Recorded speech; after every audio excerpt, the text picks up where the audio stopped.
Hindu Tales from the Sanskrit. By an unknown author. Thanks to Mr. S. M. Mitra, the well-known Hindu psychologist and politician, who has done so much to draw more closely together the land of his birth and that of his adoption, I am able to bring within reach of English children a number of typical Hindu tales, translated by him from the Sanskrit, some of them culled from the ancient classics of India, others from widely separated sources. The latter have hitherto been quite inaccessible to Western students, as they are not yet embodied in literature, but have been transmitted orally from generation to generation for many centuries. These tales are not only of a kind to enchain the attention of children. They also illustrate well the close affinity between the two chief branches of the great Aryan race, and are of considerable ethical value, reflecting, as they do, the philosophy of self-realization which lies at the root of Hindu culture. They have been used from time immemorial by the best teachers of India as a means of building up the personalities of the young and maintaining the efficiency of the adult. They serve in fact as textbooks of the unique system of mind training which has been in use in India from remote Vedic times, the root principle of which is as simple as it is effective. Hindu children become familiar at their mother's knees with these stories, and are trained to answer questions on them, subtly chosen to suit their ages and call into action their mental faculties. Appealing to them as an amusing game, in which they vie with each other in trying to solve the problems presented for their consideration, the boys and girls, who are educated together till they are 10 or 12 years old, early learn to concentrate their attention, whilst the simultaneous development of all their powers is encouraged and they are, imperceptibly to themselves, led to control their thoughts and emotions from within, instead of having to obey orders which they do not understand from without. They realize indeed, whilst still in the nursery, the ideal suggested by the sage Vidura in the Mahabharata. Seek to know thyself by means of thyself, keeping thy mind, intellect and senses under control, for self is thy friend as it is also thy foe. Nancy Bell. Southbourne-on-Sea, 1918. The Magic Pitcher. Chapter 1. Long, long ago there lived far away in India a woodcutter called Siddha and his family, who were all very happy together. The father went every day to the forest near his home to get supplies of wood, which he sold to his neighbors, earning by that means quite enough to give his wife and children all that they needed. Sometimes he took his 3 boys with him, and now and then, as a special treat, his 2 little girls were allowed to trot along beside him. The boys longed to be allowed to chop wood for themselves, and their father told them that as soon as they were old enough he would give each of them a little axe of his own. The girls, he said, must be content with breaking off small twigs from the branches he cut down, for he did not wish them to chop their own fingers off. This will show you what a kind father he was, and you will be very sorry for him when you hear about his troubles. All went well with Siddha for a long time. Each of the boys had his own little axe at last, and each of the girls had a little pair of scissors to cut off twigs, and very proud they all were when they brought some wood home to their mother to use in the house. One day, however, their father told them they could none of them come with him, for he meant to go a very long way into the forest, to see if he could find better wood there than nearer home. Vainly the boys entreated him to take them with him. "Not today," he said. "You would be too tired to go all the way, and would lose yourselves coming back alone. You must help your mother today and play with your sisters." They had to be content, for although Hindu children are as fond of asking questions as English boys and girls, they are very obedient to their parents, and do all they are told without making any fuss about it. Of course, they expected their father would come back the day he started for the depths of the forest, although they knew he would be late. What then was their surprise when darkness came and there was no sign of him?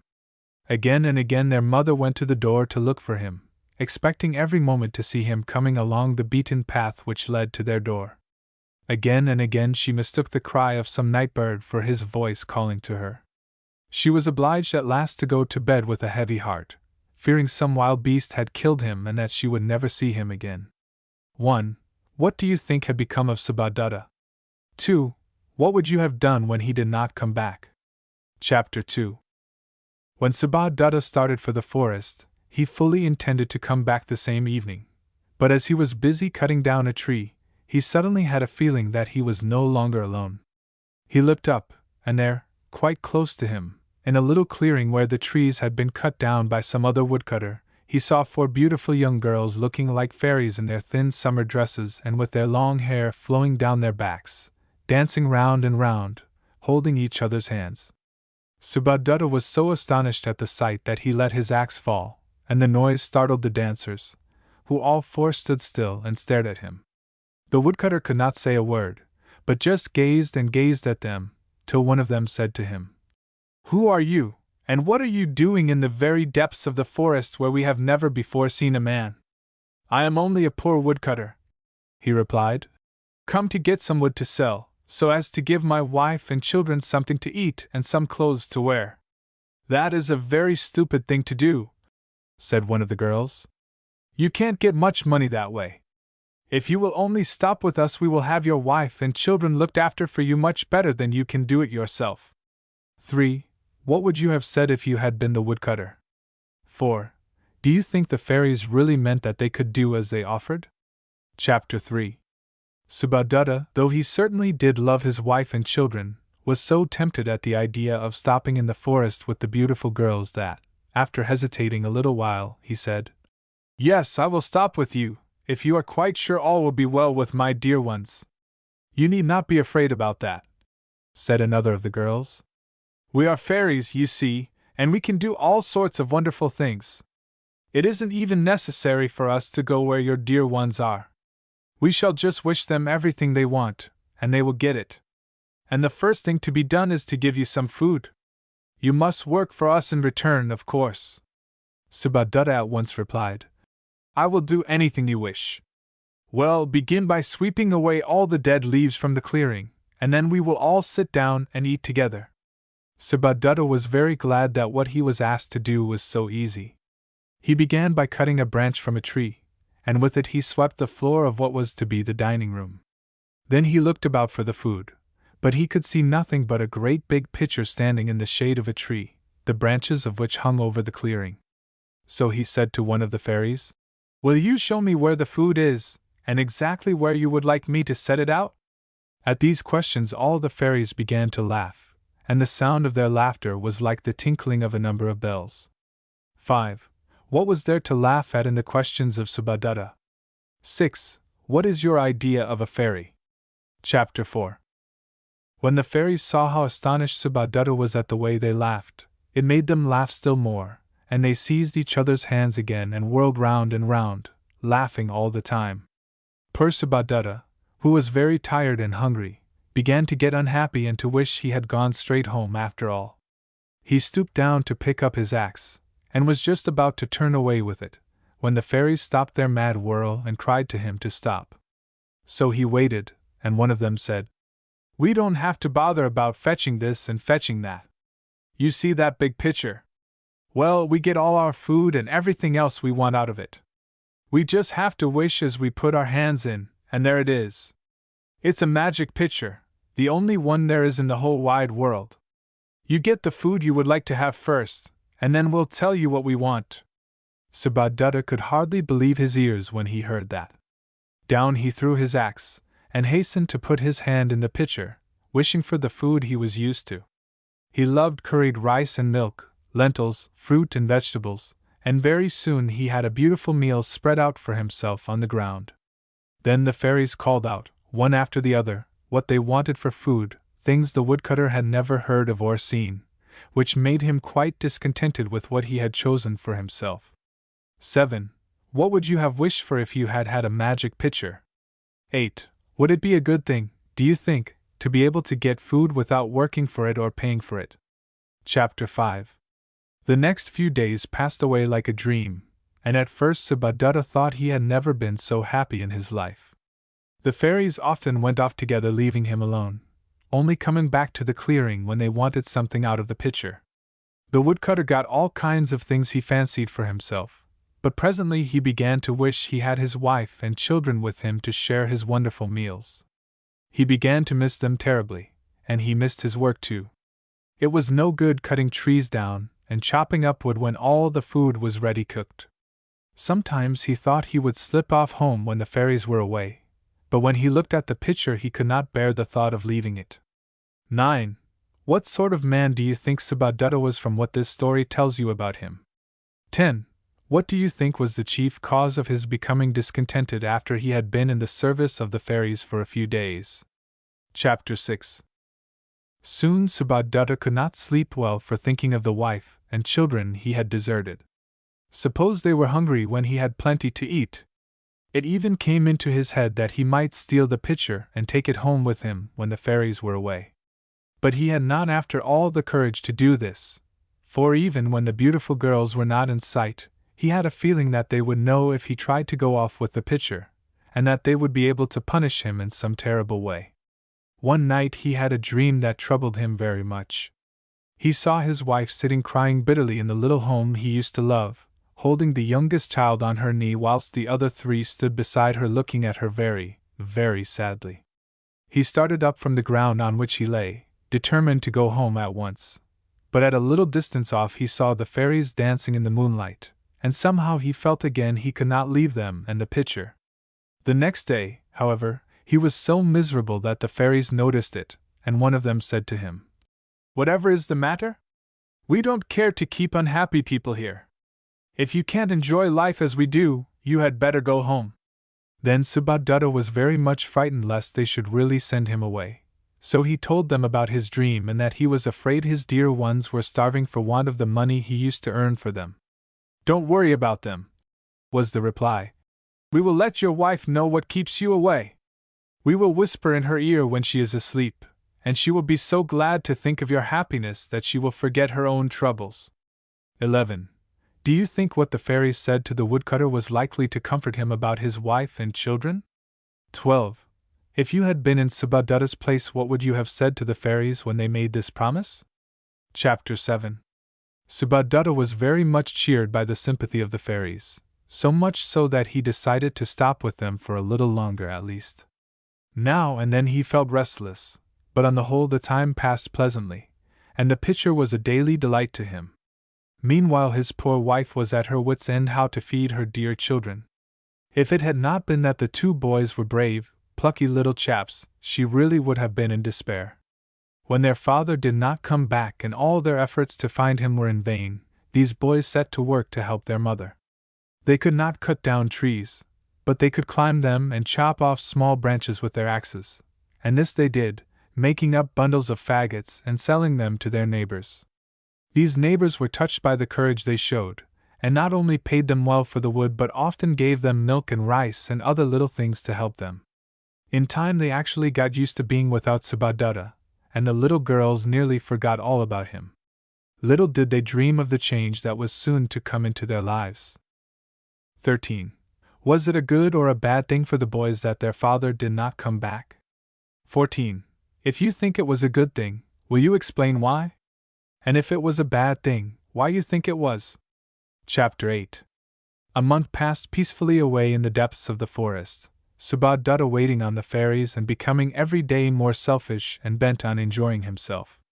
Then he had another dream, in which he saw his wife and children in the old home with plenty of food, and evidently so happy without him that he felt quite determined to go and show them he was still alive.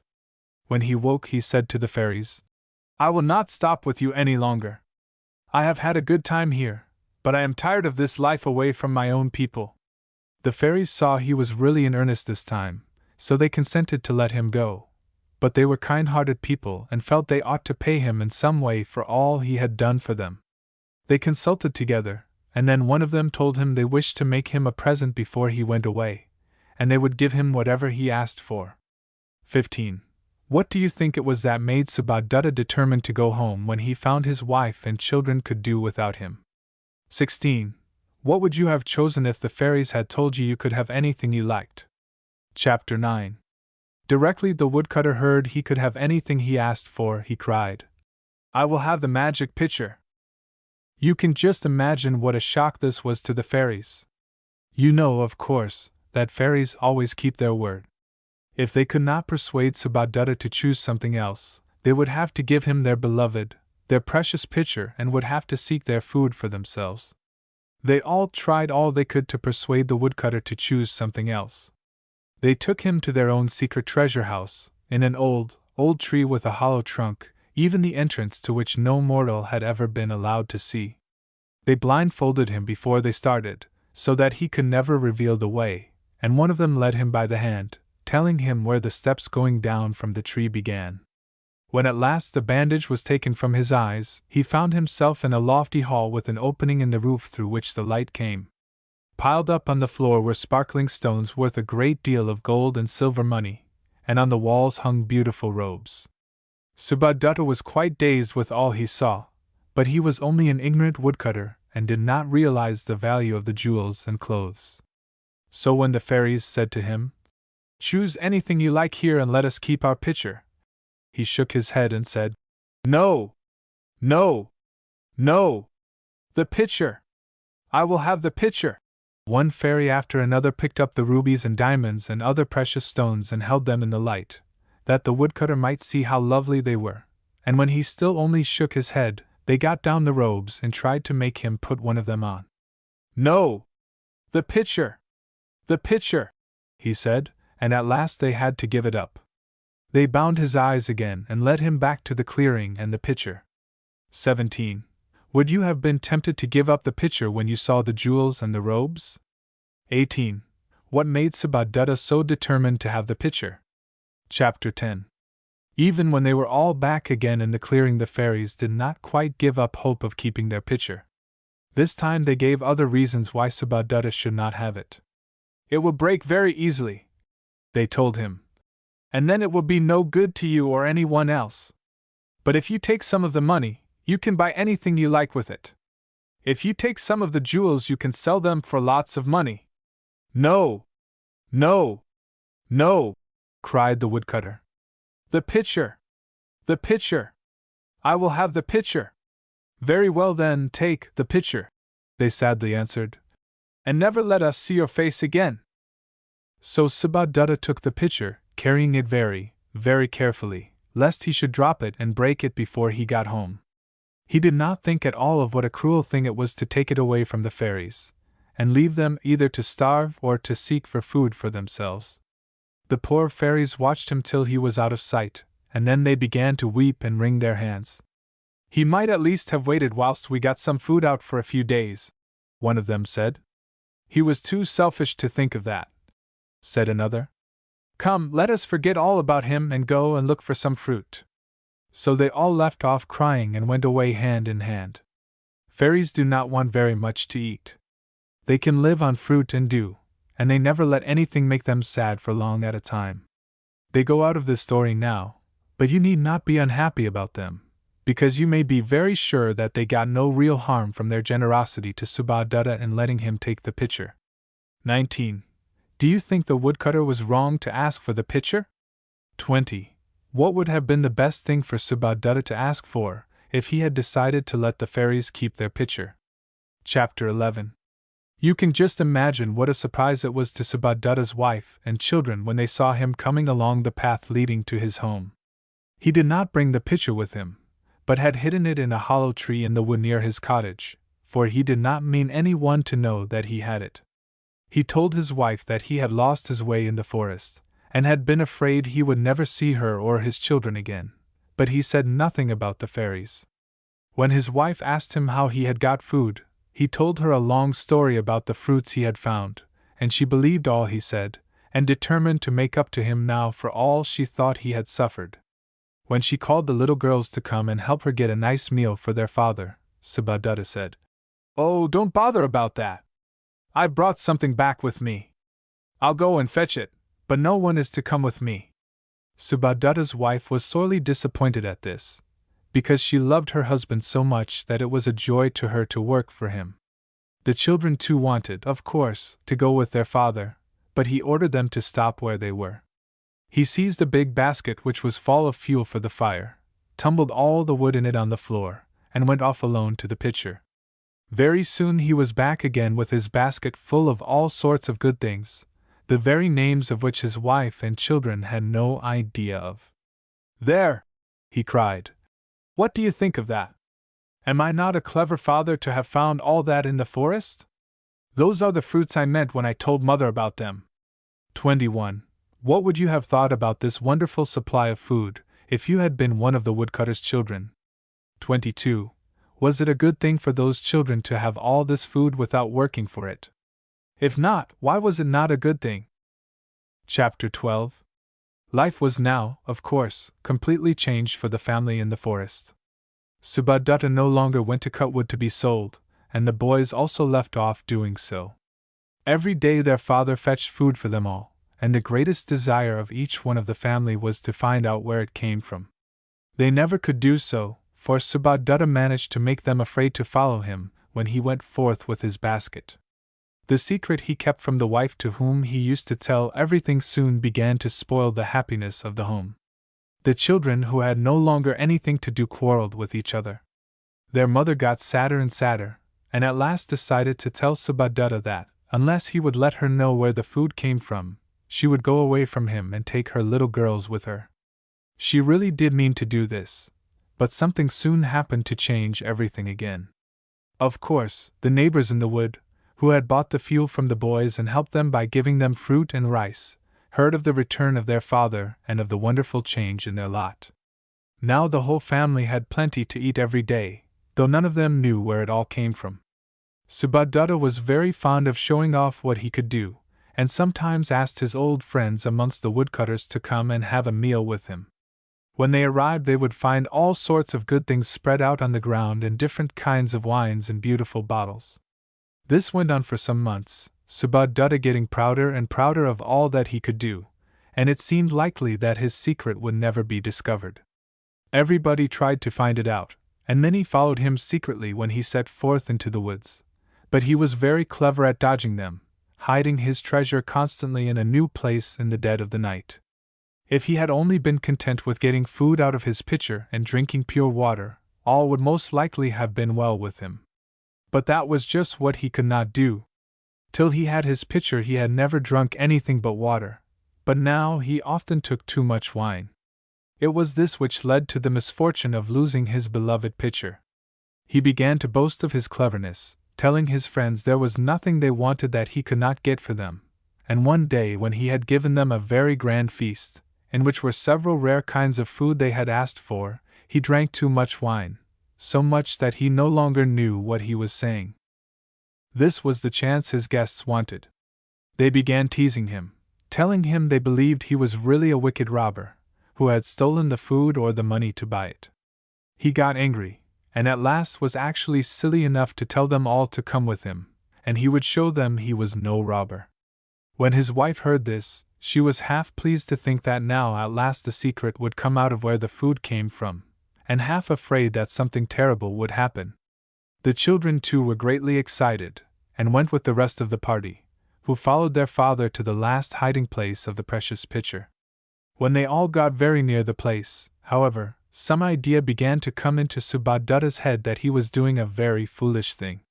He stopped suddenly, turned round facing the crowd that followed him, and said he would not go a step further till they all went back to the cottage. His wife begged him to let her at least go with him, and the children all clamored not to be sent back, but it was no good. Back they all had to go, the woodcutter watching till they were out of sight. 23. Would Subhadatta have been wise if he had told his wife about the pitcher? 24. Do you think it would have been a good or a bad thing for the secret to be found out? Chapter 13. When the woodcutter was quite sure that every one was gone and nobody could see where he had hidden the pitcher, he took it from the hole in which it lay and carried it carefully to his home. You can imagine how everybody rushed out to meet him when he came in sight, and crowded round him, so that there was danger of the pitcher being thrown to the ground and broken. Subhadatta, however, managed to get into the cottage without any accident, and then he began to take things out of the pitcher and fling them on the ground, shouting, "Am I a robber? Am I a robber? Who dared to call me a robber?" Then, getting more and more excited, he picked up the pitcher, and holding it on his shoulder began to dance wildly about. His wife called out to him, "Oh, take care, take care! You will drop it!" But he paid no attention to her. Suddenly, however, he began to feel giddy and fell to the ground, dropping the pitcher as he did so. It was broken to pieces, and a great cry of sorrow went up from all who saw the accident. The woodcutter himself was broken-hearted, for he knew that he had done the mischief himself, and that if only he had resisted the temptation to drink the wine he would still have his treasure. He was going to pick up the pieces to see if they could be stuck together, but to his very great surprise he could not touch them. He heard a silvery laugh, and what sounded like children clapping their hands, and he thought he also heard the words, "Our pitcher is ours again." Could it all have been a dream?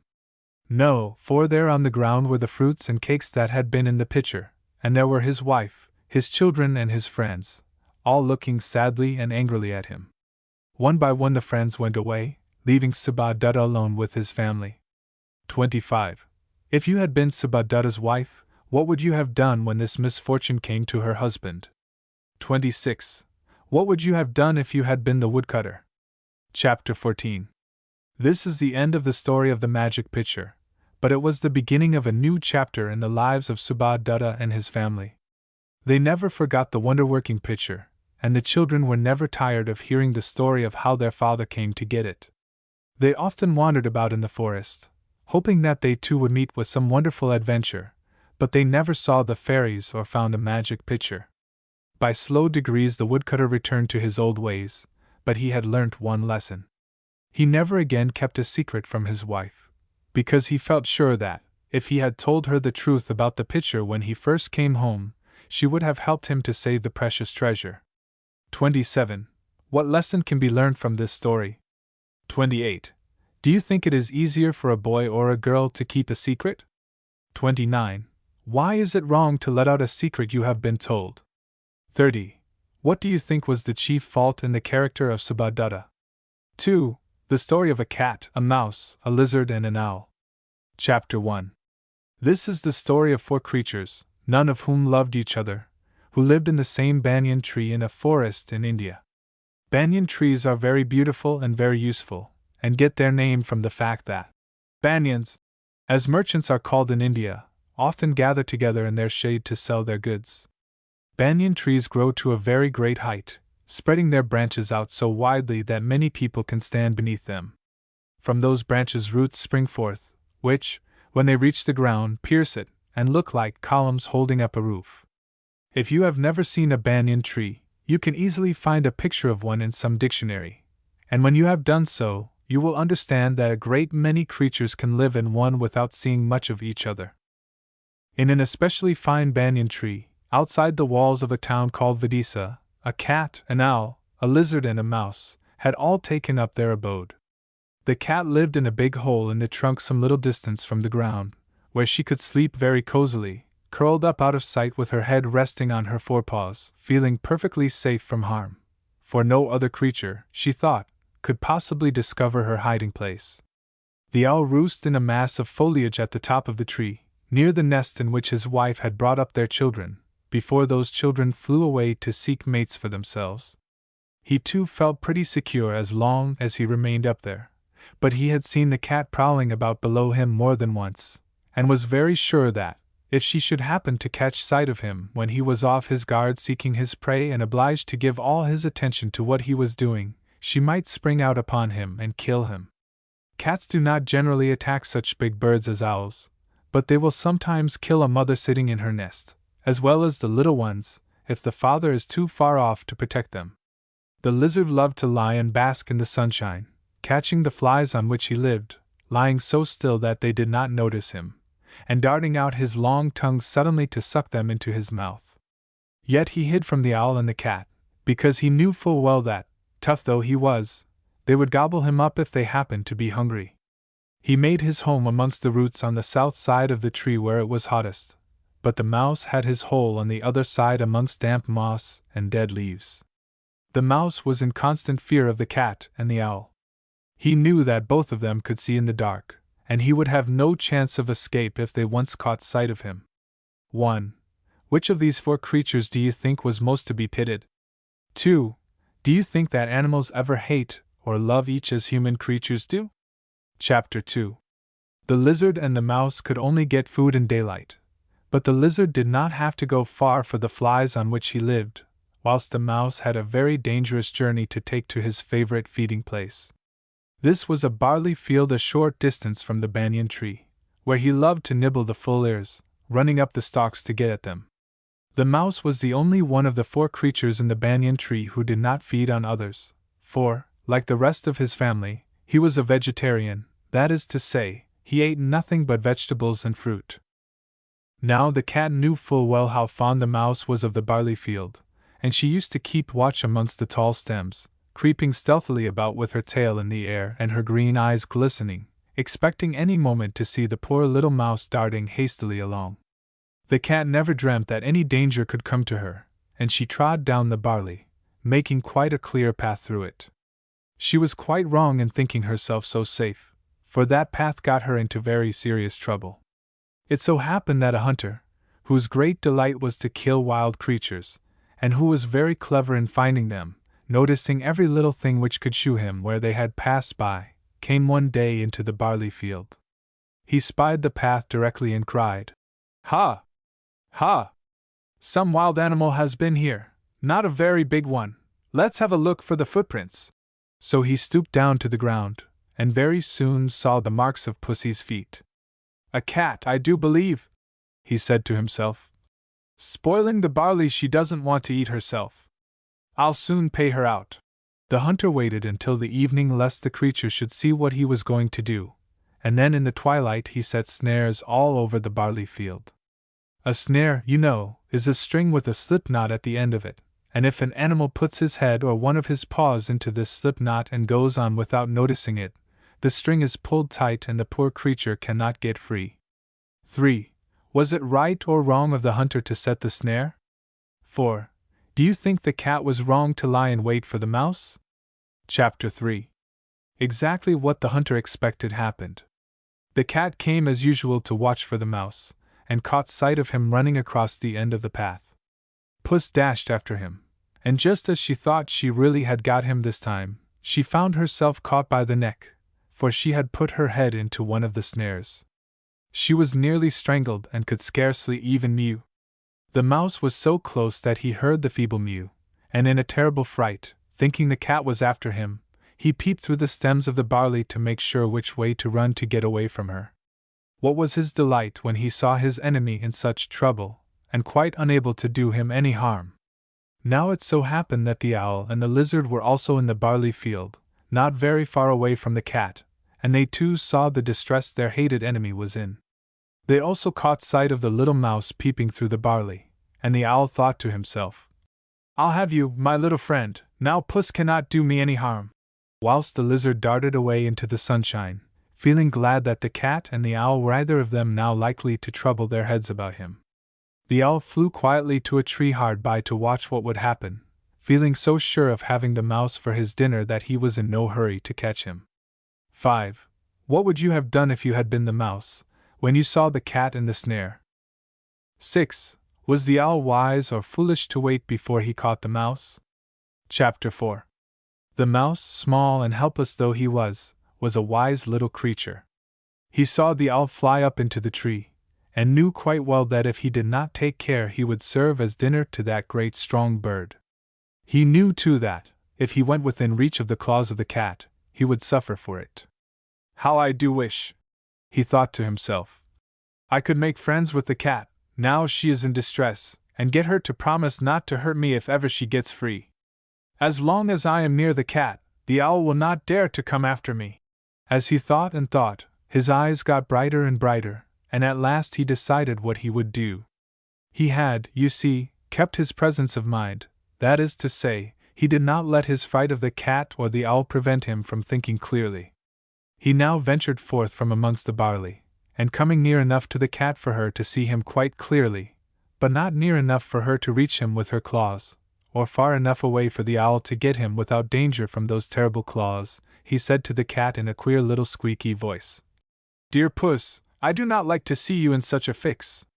It is true we have never been exactly friends, but I have always looked up to you as a strong and noble enemy. If you will promise never to do me any harm, I will do my best to help you.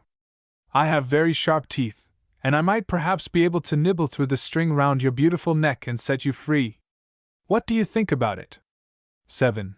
Do you think there was any chance of a cat and a mouse becoming real friends? 8. Can you give 2 or 3 instances you know of presence of mind in danger?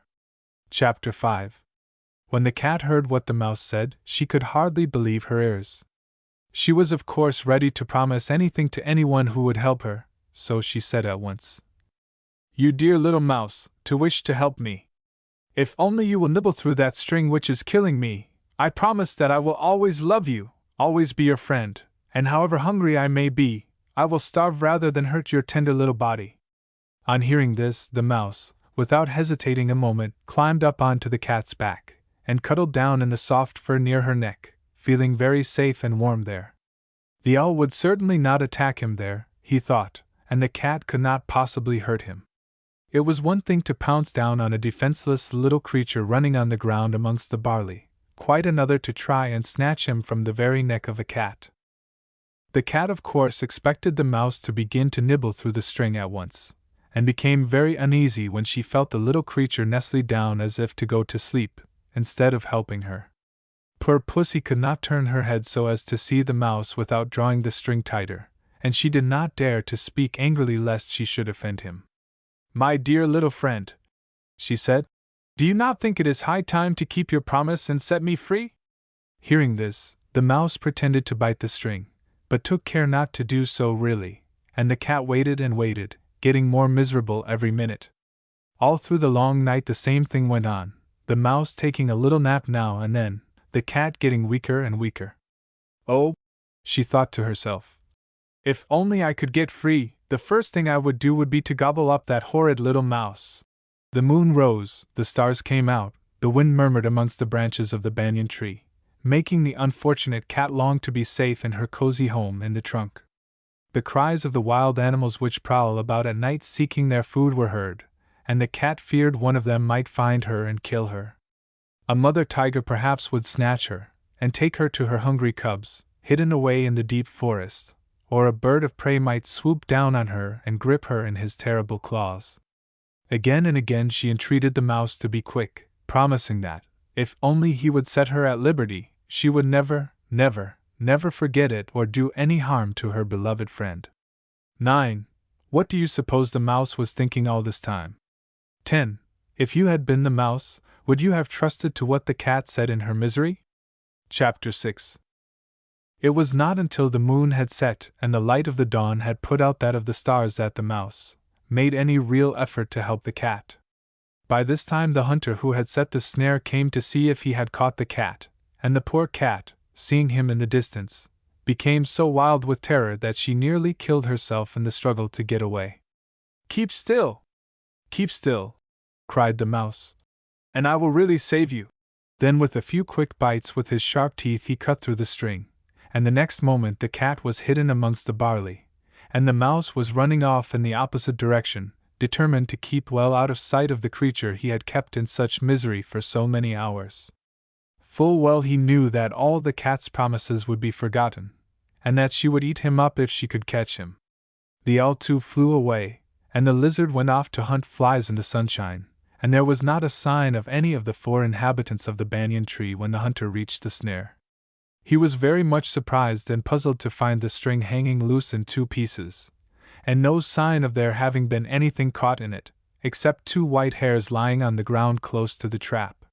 He had a good look round, and then went home without having found out anything.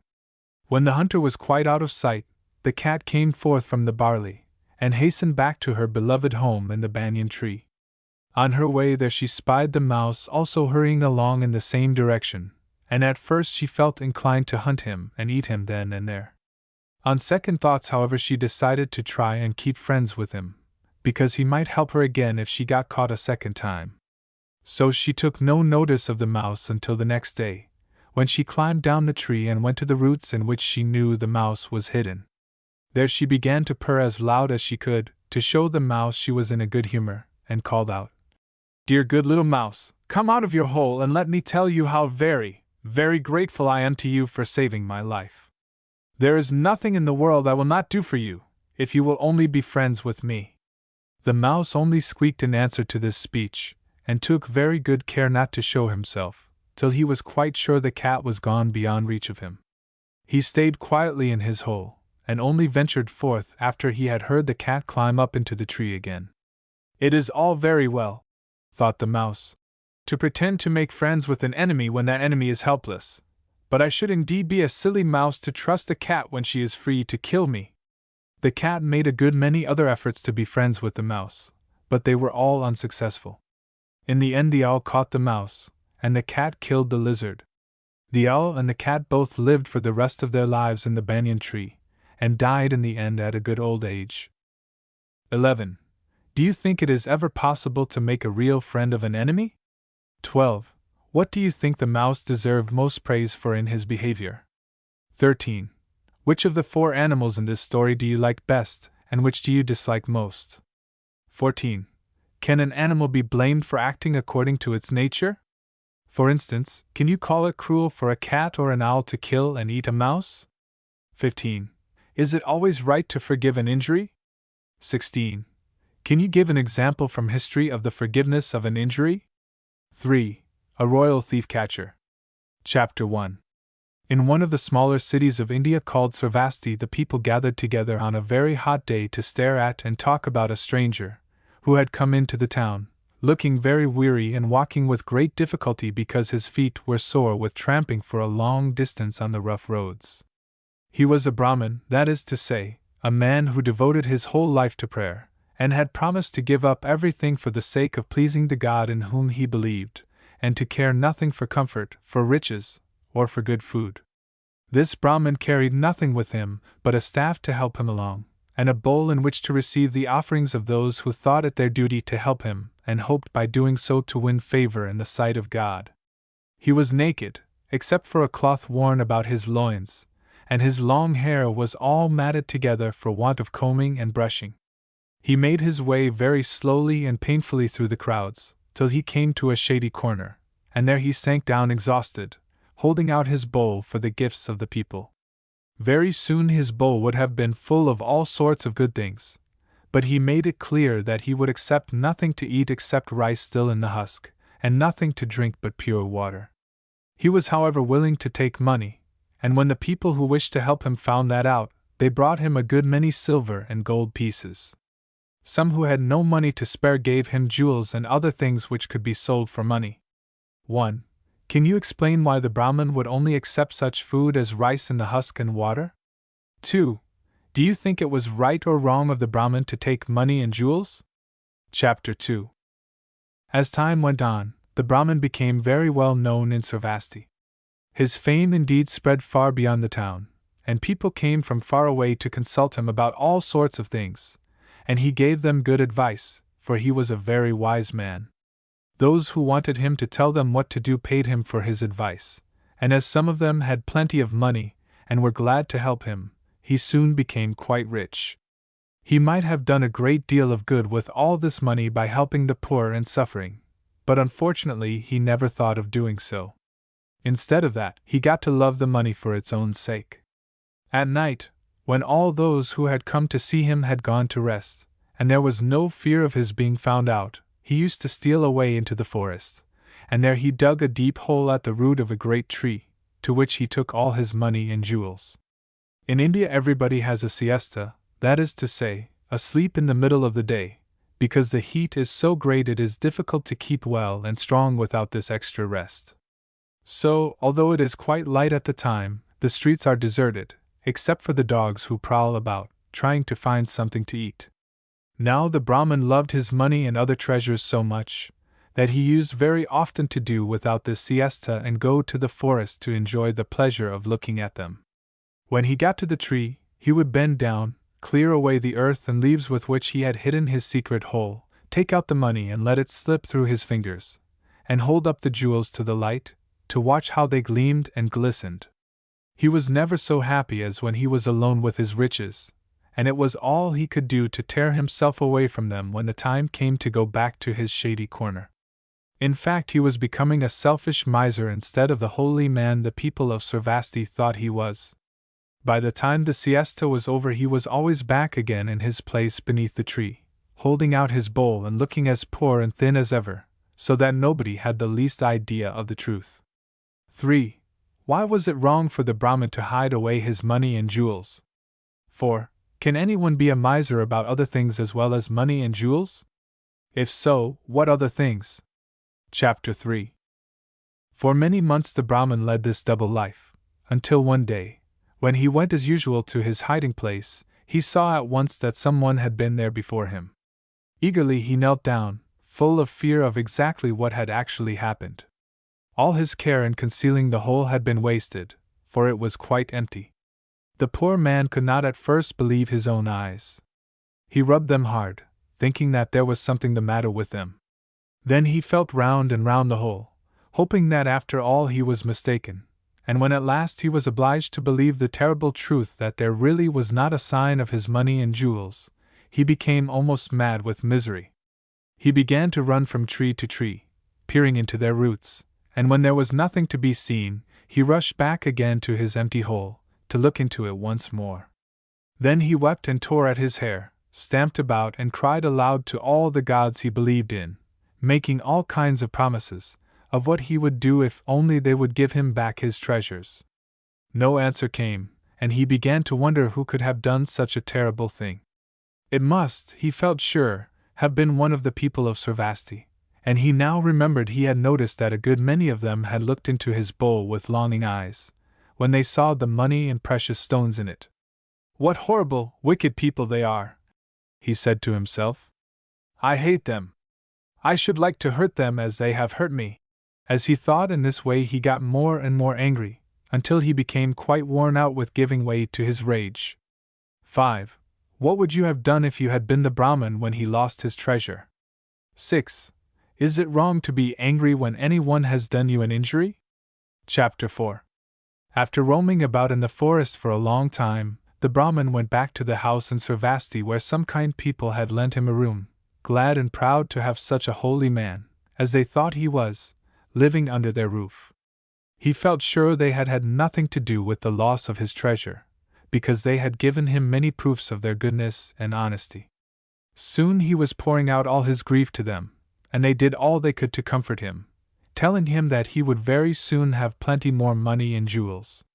They let him see, however, that they thought it was mean of him to hide away his riches, instead of using them to help the poor and suffering, and this added very much to his rage. At last he lost all self-control and cried, "It is not worthwhile for me to live any longer. I will go to some holy place of pilgrimage by the banks of the river, and there I will starve myself to death." A place of pilgrimage, you know, is one where some great event, generally connected with religion, has taken place, to which pilgrims go to pray in the hope of winning some special favor from God. The word pilgrim means a wanderer, but it has come in course of time to signify any traveler who comes from a distance to some such place. Benares in India is a very famous place of pilgrimage, because it is on the river Ganges, which the Hindus worship and love, believing that its waters can wash away their sins.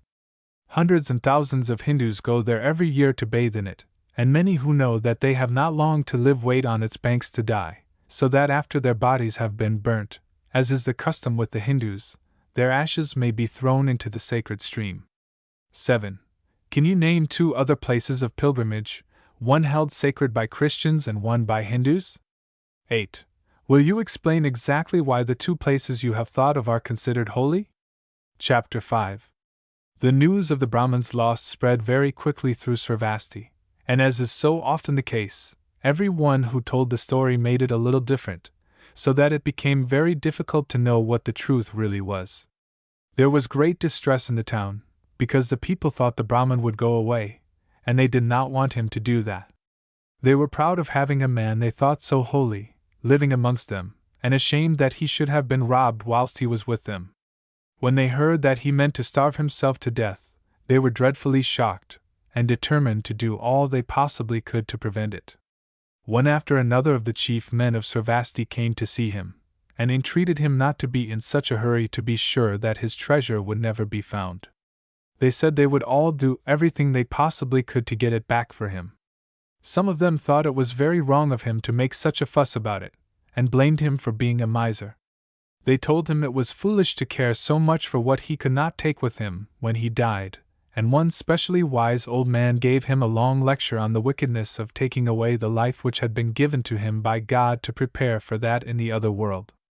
"Put the idea of starving yourself out of your head," he said, "and whilst we are seeking your treasure, go on as you did before you lost it. Next time you have any money and jewels, turn them to good account instead of hoarding them up." 9. Do you think the Brahmin was of any real use to the people of Sarvasti? 10. In what qualities do you think the Brahmin was wanting when he made up his mind to starve himself to death? Chapter 6. In spite of all that anyone could say to him, the Brahmin was quite determined that he would not live any longer. He set off to the place of pilgrimage he had chosen, taking no notice of anyone he met, but just marching steadily on. At first a number of people followed him, but by degrees they left off doing so, and soon he was quite alone. Presently, however, he could not help noticing a man approaching from the direction in which he was going. Very tall, very handsome, very dignified, this man was one whom no one could fail to admire, even if he had been only an ordinary person. But he was the king of the whole country, whose name was Prasnajit, and a little distance behind him were a number of his attendants, waiting to obey his orders. Everybody, even the Brahmin, loved the king, because he took such a very great interest in his people and was always trying to do them good. He had heard all about the loss of the money, and was very much vexed that such a thing should have happened in his land. He had also heard that the Brahmin meant to kill himself, and this distressed him more than anything else, because he thought it a very wicked and terrible thing to do. The king stood so exactly in the path of the Brahmin that it was impossible to pass him by without taking any notice of him, and the unhappy man stood still, hanging down his head and looking very miserable. Without waiting for a moment, Prasnajit said to the Brahmin, "Do not grieve any more. I will find your treasure for you, and give it back to you, or if I fail to do so I will pay you as much as it was worth out of my own purse, for I cannot bear to think of your killing yourself. Now tell me very carefully where you hid your gold and jewels, and everything about the place, to help me to make sure of it." The Brahmin was greatly delighted to hear this, because he knew full well that the king would keep his word, and that, even if his own treasure was never found, he would have plenty of money given to him by the king. He at once told Prasnajit exactly where he had put his store, and offered to take him there. The king agreed to go with him at once, and he and the Brahmin went straight away to the big hole in the forest, the attendants following them a little way behind. 11. If you had been the king, how would you have set about finding the treasure? 12. Was it a good or a bad thing for the Brahmin to have secured the help of the king? Chapter 7. After the king had seen the big empty hole, and noticed exactly where it was, and the nearest way to it from the town, he returned to his palace, first telling the Brahmin to go back to the house he lived in, and wait there till he received a message from him. He promised to see that he wanted for nothing, and sent one of his attendants to a rich merchant of Sarvasti, who had already done a good deal for the Brahmin, to order him to supply the holy man with all he needed. Very glad that after all he was not going to die, the Brahmin obeyed willingly, and for the next few days he was taken care of by the merchant, who supplied him with plenty of food. As soon as Prasnajit was back in his palace, he pretended that he was taken suddenly ill. His head ached badly, he said, and he could not make out what was the matter with him.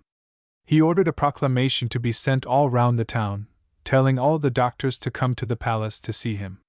All the doctors in the place at once hastened to obey, each of them hoping that he would be the one to cure the king and win a great reward. So many were they that the big reception room was full of them, and they all glared at each other so angrily that the attendants kept careful watch lest they should begin to fight. One at a time they were taken to the king's private room, but very much to their surprise and disappointment, he seemed quite well and in no need of help from them. Instead of talking about his own illness, he asked each doctor who his patients were in the town, and what medicines he was giving to them. Of course Prasnajit's questions were carefully answered, but the king said nothing more, just waving his hand to shew that the interview was at an end. Then the attendants led the visitor out. At last, however, a doctor came, who said something which led the king to keep him longer than he had kept any of the others. This doctor was a very famous healer who had saved the lives of many of Prasnajit's subjects. He told the king that a merchant named Matridatta was very ill, suffering greatly, but that he hoped to cure him by giving him the juice of a certain plant called Nagabala. At the time this story was written, doctors in India did not give their patients medicine, or write prescriptions for them to take to chemists to be made up, because there were no chemists in those days, such as there are in all the towns of Europe, who keep the materials in stock for making medicines. A doctor just said to his patient, "You must take the juice of this or that plant," and the suffering person had to go into the fields or woods to find the plant or else to send a servant to do so. When the king heard that the doctor had ordered Matridatta to take the juice of the Nagabala plant, he cried, "No more doctors need come to see me!" And after sending away the one who had told him what he wanted to know, he gave orders that Matridatta should be sent for at once. 13. Can you guess why the king sent for the doctors? 14. Do you think Matridatta had anything to do with stealing the Brahman's treasure? Chapter 8. Ill and suffering though he was, Matridatta did not dare disobey the king, so he came at once.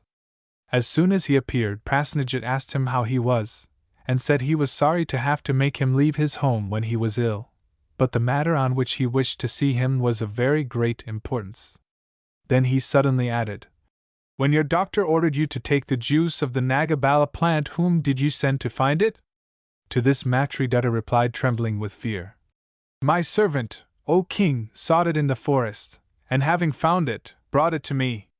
"Go back and send that servant to me immediately," was the reply, and the merchant hurried away, wondering very much why the king wanted to see the man, and hoping that he himself would not get into disgrace on account of anything he had done to make Prasnajit angry. 15. Have you any idea why the king wanted the servant sent to him? 16. From what the story tells you so far, do you think Prasnajit was a good ruler of his kingdom? Chapter 9. When Matridatta told his servant that he was to go to the palace to see the king, the man was dreadfully frightened, and begged his master not to make him go. This made Matridatta pretty sure that he had done something wrong and was afraid of being found out. "Go at once," he said, "and whatever you do, speak the truth to the king. That will be your only chance if you have offended him." Again and again the servant entreated Matridatta not to insist, and when he found it was no good, he asked him at least to come with him to the palace and plead for him with Prasnajit. The merchant knew then for certain that something was seriously wrong, and he consented to go to the palace with his servant, partly out of curiosity and partly out of fear for himself. When the two got to the palace, the attendants at once led the servant to the presence of the king, but they would not let the master go with him. Directly the servant entered the room and saw the king sitting on his throne, he fell upon his face at the foot of the steps, crying, "Mercy! Mercy!" He was right to be afraid, for Prasnajit said to him in a loud voice, "Where are the gold and the jewels you took from the hole in the roots of a tree when you went to find the Nagabala plant for your master?" The servant, who really had taken the money and jewels, was so terrified when he found that the king knew the truth, that he had not a word to say at first, but just remained lying on the ground, trembling all over. Prasnajit too was silent, and the attendants waiting for orders behind the throne looked on, wondering what would happen now. 17. Have you guessed what the Nagabala plant had to do with finding out who had stolen the money and jewels? 18. If you had been the king, what punishment would you have ordered for the thief? Chapter 10. When the silence had lasted about 10 minutes, the thief raised his head from the ground and looked at the king, who still said not a word.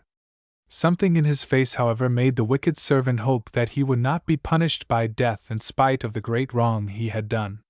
The king looked very stern, it is true, but not enraged against him. So the servant rose to his feet, and clasping his hands together, as he held them up to Prasnajit, said in a trembling voice, "I will fetch the treasure, I will fetch the treasure." "Go then at once," said the king, "and bring it here."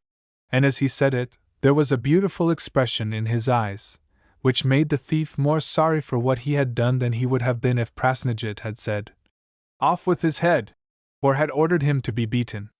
19. What do you think is the best way to make wicked people good? 20. What is the most powerful reason a man or woman or a child can have for trying to be good? Chapter 11. As soon as the king said, Go at once. The servant started to his feet and hastened away, as eager now to restore what he had stolen as he had been to hide it.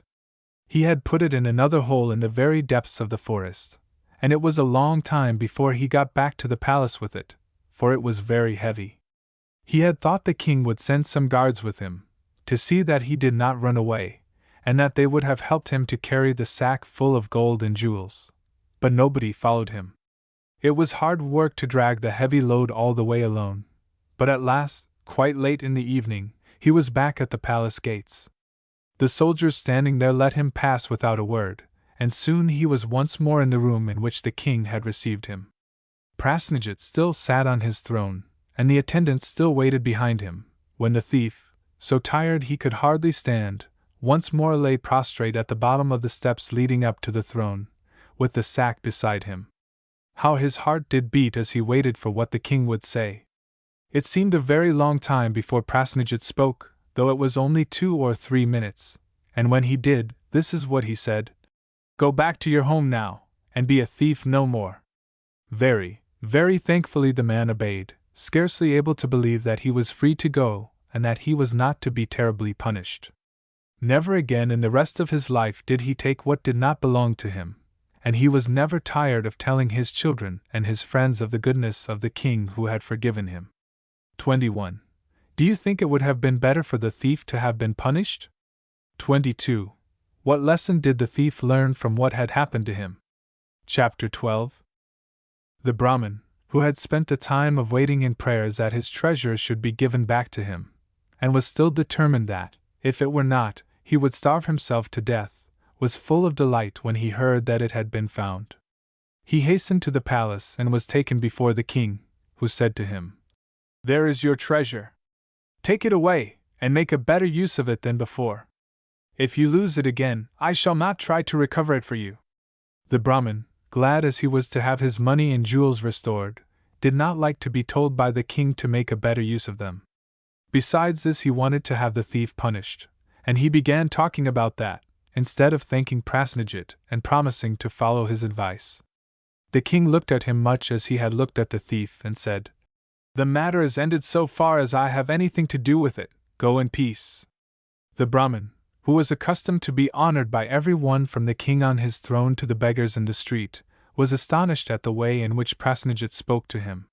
He would have said more, but the king made a sign to his attendants, 2 of whom dragged the sack to the entrance of the palace and left it there, so that there was nothing for the Brahmin to do but to take it away with him. Every one who has read this wonderful story would, of course, like to know what became of him after that, but nothing more is told about him. 23. Do you think that the Brahmin learnt anything from his loss and recovery of his treasure? 24. Was the Brahmin more wicked than the thief, or the thief than the Brahmin? 25. Do you think the Brahmin continued to be a miser for the rest of his life? 26. What were the chief characteristics of the king, that is to say, what sort of man do you think he was? 27. Which of the people who are spoken of in this story do you like and admire most, and which do you dislike most? 4. The magic shoes and staff. Chapter 1. Far, far away in a town of India called Chinchini, where in days long gone by the ancient gods in whom the people believed are said sometimes to have appeared to those who called upon them for help, there lived 3 brothers of noble birth, who had never known what it was to want for food, or clothes, or a house to live in. Each was married to a wife he loved, and for many years they were all as happy as the day was long. Presently, however, a great misfortune in which they all shared befell their native country. There was no rain for many, many weeks, and this is a very serious thing in a hot country like India, because, when it does not rain for a long time, the ground becomes so parched and hard that nothing can grow in it. The sun is very much stronger in India than it is in England, and it sent forth its burning rays, drying up all the water in the tanks and changing what had been a beautiful country, covered with green crops good for food, into a dreary desert, where neither men nor animals could get anything to eat. The result of this was that there was a terrible famine, in which hundreds of people and animals died, little children being the first to suffer.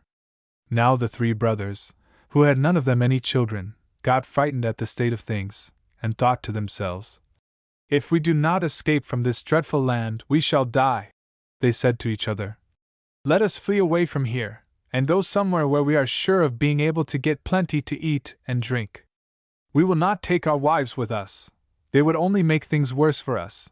Let us leave them to look after themselves." 1. What do you think of the behavior of the three brothers? Was there any excuse for their leaving their wives behind them? 2. Do you think the wives themselves can have been to blame in any way in the matter? Chapter 2. So the three wives were deserted, and had to manage as best they could without their husbands, who did not even trouble to wish them goodbye. The wives were at first very sad and lonely, but presently a great joy came to one of them which made the other two very happy as well. This joy was the birth of a little boy, whose two aunts loved him almost as much as his mother did. The story does not tell how they all got food whilst the famine was going on, though it is very evident that they were not starved, for the baby boy grew fast and was a strong, healthy little fellow. One night all the three wives had the same dream, a very wonderful one, in which the god Shiva, who is very much honored in India, appeared to them. He told them that, looking down from heaven, he had noticed how tenderly they cared for the newborn baby, and that he wished them to call him Putraka. Besides this, he astonished them by adding that, as a reward for the unselfish way in which they had behaved, they would find 100,000 gold pieces under the little child's pillow every morning, and that one day that little child would be a king. 3. Do you think the three women wanted to be rewarded for loving the baby? 4. Is it a good thing to have a great deal of money? Chapter 3. The wonderful dream was fulfilled, and the mother and aunts called the boy Putraka. Every morning they found the gold pieces under his pillow, and they took care of the money for him, so that when he grew up he was the very richest man in the whole country. He had a happy childhood and boyhood, his only trouble being that he did not like having never seen his father. His mother told him about the famine before he was born, and how his father and uncles had gone away and never come back. He often said, "When I am a man I will find my father and bring him home again." He used his money to help others, and one of the best things he did was to irrigate the land, that is to say, he made canals into which water was made to flow in times when there was plenty of rain, so that there was no danger of there being another famine, such as that which had driven his father and uncles away. The country in which he lived became very fruitful, everybody had enough to eat and drink, and Putraka was very much loved, especially by the poor and unhappy. When the king who ruled over the land died, everybody wanted Putraka to take his place, and he was chosen at once. 5. Will you describe the kind of man you think Putraka was? 6. Do you know of any other country besides India in which everything depends on irrigation? Chapter 4. One of the other wise things Putraka did, when he became king, was to make great friends with his Brahmin subjects.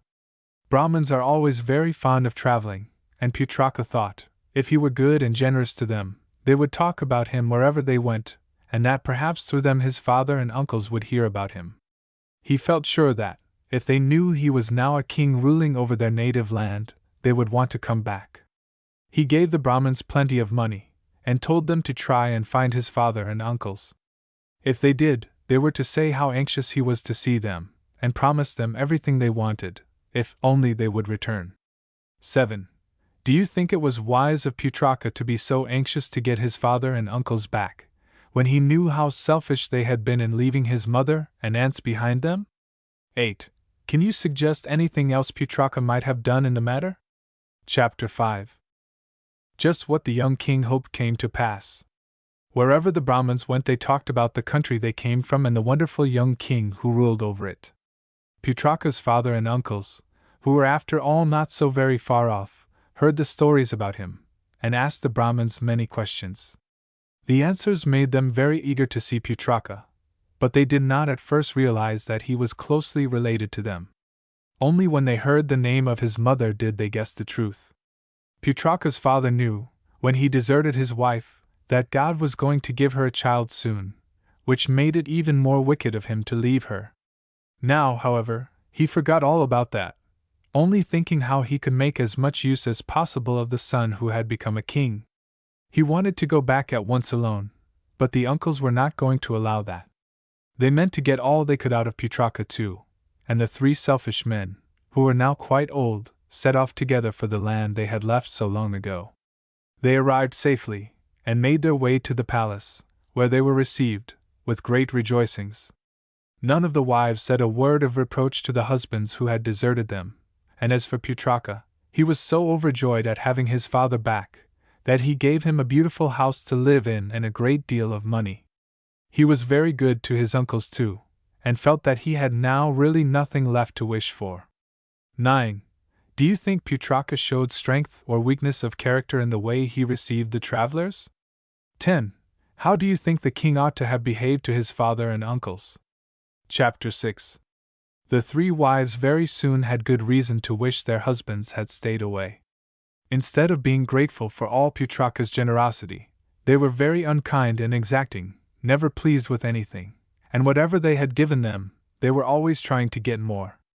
In fact, they were silly as well as wicked, for they did not realize that this was not the way to make the king love them or wish to keep them with him. Presently they became jealous of Putraka, and began to wish to get rid of him. His father hated to feel that his son was king, whilst he was only one of that king's subjects, and he made up his mind to kill him, hoping that if he could only get rid of him he might rule over the country in his stead. He thought and thought how best to manage this, and did not at first mean to tell his brothers anything about it, but in the end he decided he had better have them on his side. So he invited them to go with him to a secret place to talk the matter over. 11. What qualities did Putraka's father show in this plot against his son? 12. Was there any other way in which the king's father could have gained a share in governing the land? Chapter 7. After many meetings the three wicked men decided that they would pay someone to kill the king, first making the murderer they chose swear that he would never tell who had ordered him to do the terrible deed. It was not very difficult to find a man bad enough to take money for such an evil purpose, and the next thing to do was to decide where and when the deed was to be done. Putraka had been very well brought up by his mother, and he often went to a beautiful temple near his palace to pray alone. He would sometimes stop there a long time, winning fresh wisdom and strength to do the work he was trusted with, and praying not only for himself, but for his father, his mother, his aunts and uncles, and for the people he loved so much. The murderer was told to wait in this temple, and when the young king was absorbed in prayer, to fall suddenly upon him and kill him. Then, when Putraka was dead, he was to take his body and bury it far away in the depths of the forest where it could never be found. At first it seemed likely that this cruel plot would succeed. To make quite sure, the murderer got two other men as wicked as himself to come and help him, promising to give them a share in the reward. But the God who had taken care of Putraka ever since he was born did not forget him now. As the young king prayed, forgetting everything in his earnest pleading for those he loved, he did not see or hear the evil men drawing stealthily close to him.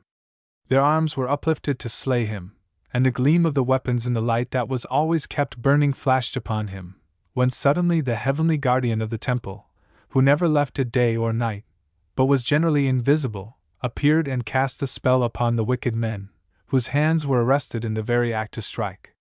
What a wonderful sight that must have been, when Putraka, disturbed in his prayers, looked round and saw the men who had come to kill him, with the shadowy form of the guardian threatening them. He knew at once that he had been saved from a dreadful death by a messenger from the god he had been worshipping. As he gazed at the men, the guardian faded away and he was left alone with them. Slowly the spell cast on them was broken, and they dropped their weapons, prostrated themselves, and clasped their hands in an appeal for mercy to the man they had meant to destroy. Putraka looked at them quietly and sadly. He felt no anger against them, only a great thankfulness for his escape. He spoke to the men very sternly, asking them why they wished to harm him, and the chief murderer told him who had sent them. The knowledge that his father wished to kill him shocked and grieved the young king terribly, but he controlled himself even when he learnt the sad truth. He told the men that he forgave them, for they were not the most to blame, and he made them promise never to betray who had bribed them to kill him. He then gave them some money, and told them to leave him. 13. What do you think the most beautiful incident in this account of the scene in the temple? 14. What do you suppose were the thoughts of the murderers when they left the temple after Putraka forgave them? Chapter 8. When Putraka was alone, he threw himself upon the ground and wept very bitterly. He felt that he could never be happy again, never trust anyone again. He had so loved his father and uncles. It had been such a joy to him to give them pleasure, and yet they hated him and wished to kill him. He wondered whether he was himself to blame for what had happened, and began to think he was not worthy to be king, if he could make such a mistake as he now feared he had made in being so generous to those who could have such hard thoughts of him as to want to take his life.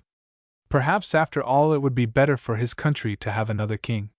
He did not feel as if he could go back to his palace and meet his father and uncles again. "What shall I do? What shall I do?" he cried, his sobs choking his voice. Never in all his life had he thought it possible to be so miserable as he was now. Everything seemed changed, and he felt as if he were himself a different person.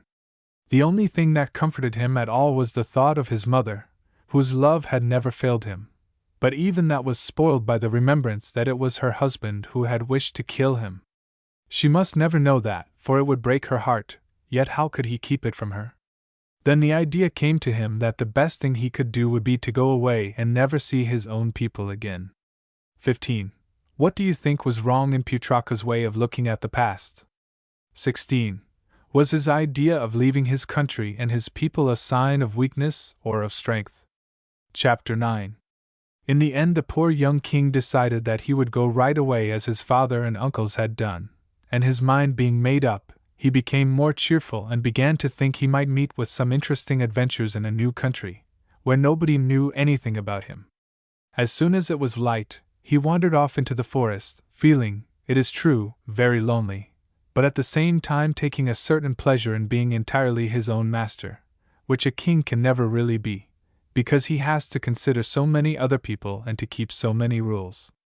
After all, Putraka did not find the forest so very lonely, for he had not gone far in it before his sad thoughts were broken in upon by his coming suddenly to a little clearing, where the trees had been cut down and two strong-looking men were wrestling together.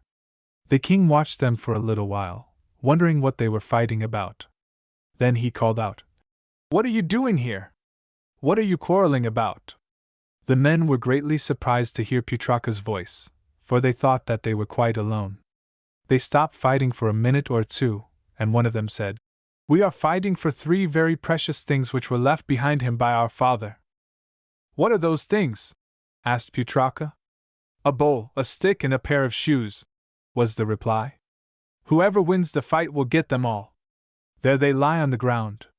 "Well, I never!" cried the king, laughing as he looked at the things, which seemed to him worth very little. "I shouldn't trouble to fight about such trifles if I were you." "Trifles!" exclaimed one of the men angrily. "You don't know what you are talking about. They are worth more than their weight in gold. Whoever gets the bowl will find plenty of food in it whenever he wants it. The owner of the stick has only to write his wishes on the ground with it, and he will get them, and whoever puts on the shoes can fly through the air in them to any distance." 17. Which of these things would you rather have had? 18. What lesson do you learn from what the men said about the things on the ground? Chapter 10. When Putraka heard the wonders which could be done with what he had thought not worth having, he determined to get possession of the 3 treasures for himself, not considering that it would be very wrong to take what did not belong to him. "It seems a pity to fight," he said. "Why don't you race for the things, and let whichever wins the race have them? That banyan tree over there would make a good winning post, and I will be the umpire." Instead of guessing what Putraka had in his mind, the brothers, who were very simple fellows, said at once, "All right. We won't fight, we'll race instead, and you can give us the start." Putraka agreed, and directly they were off he lost not a moment, but picked up the bowl and the staff, put on the shoes, and flew straight up into the air with the treasures. When the brothers came back, disputing about which of them had won, there was not a sign of Putraka, the bowl, the stick, or the shoes.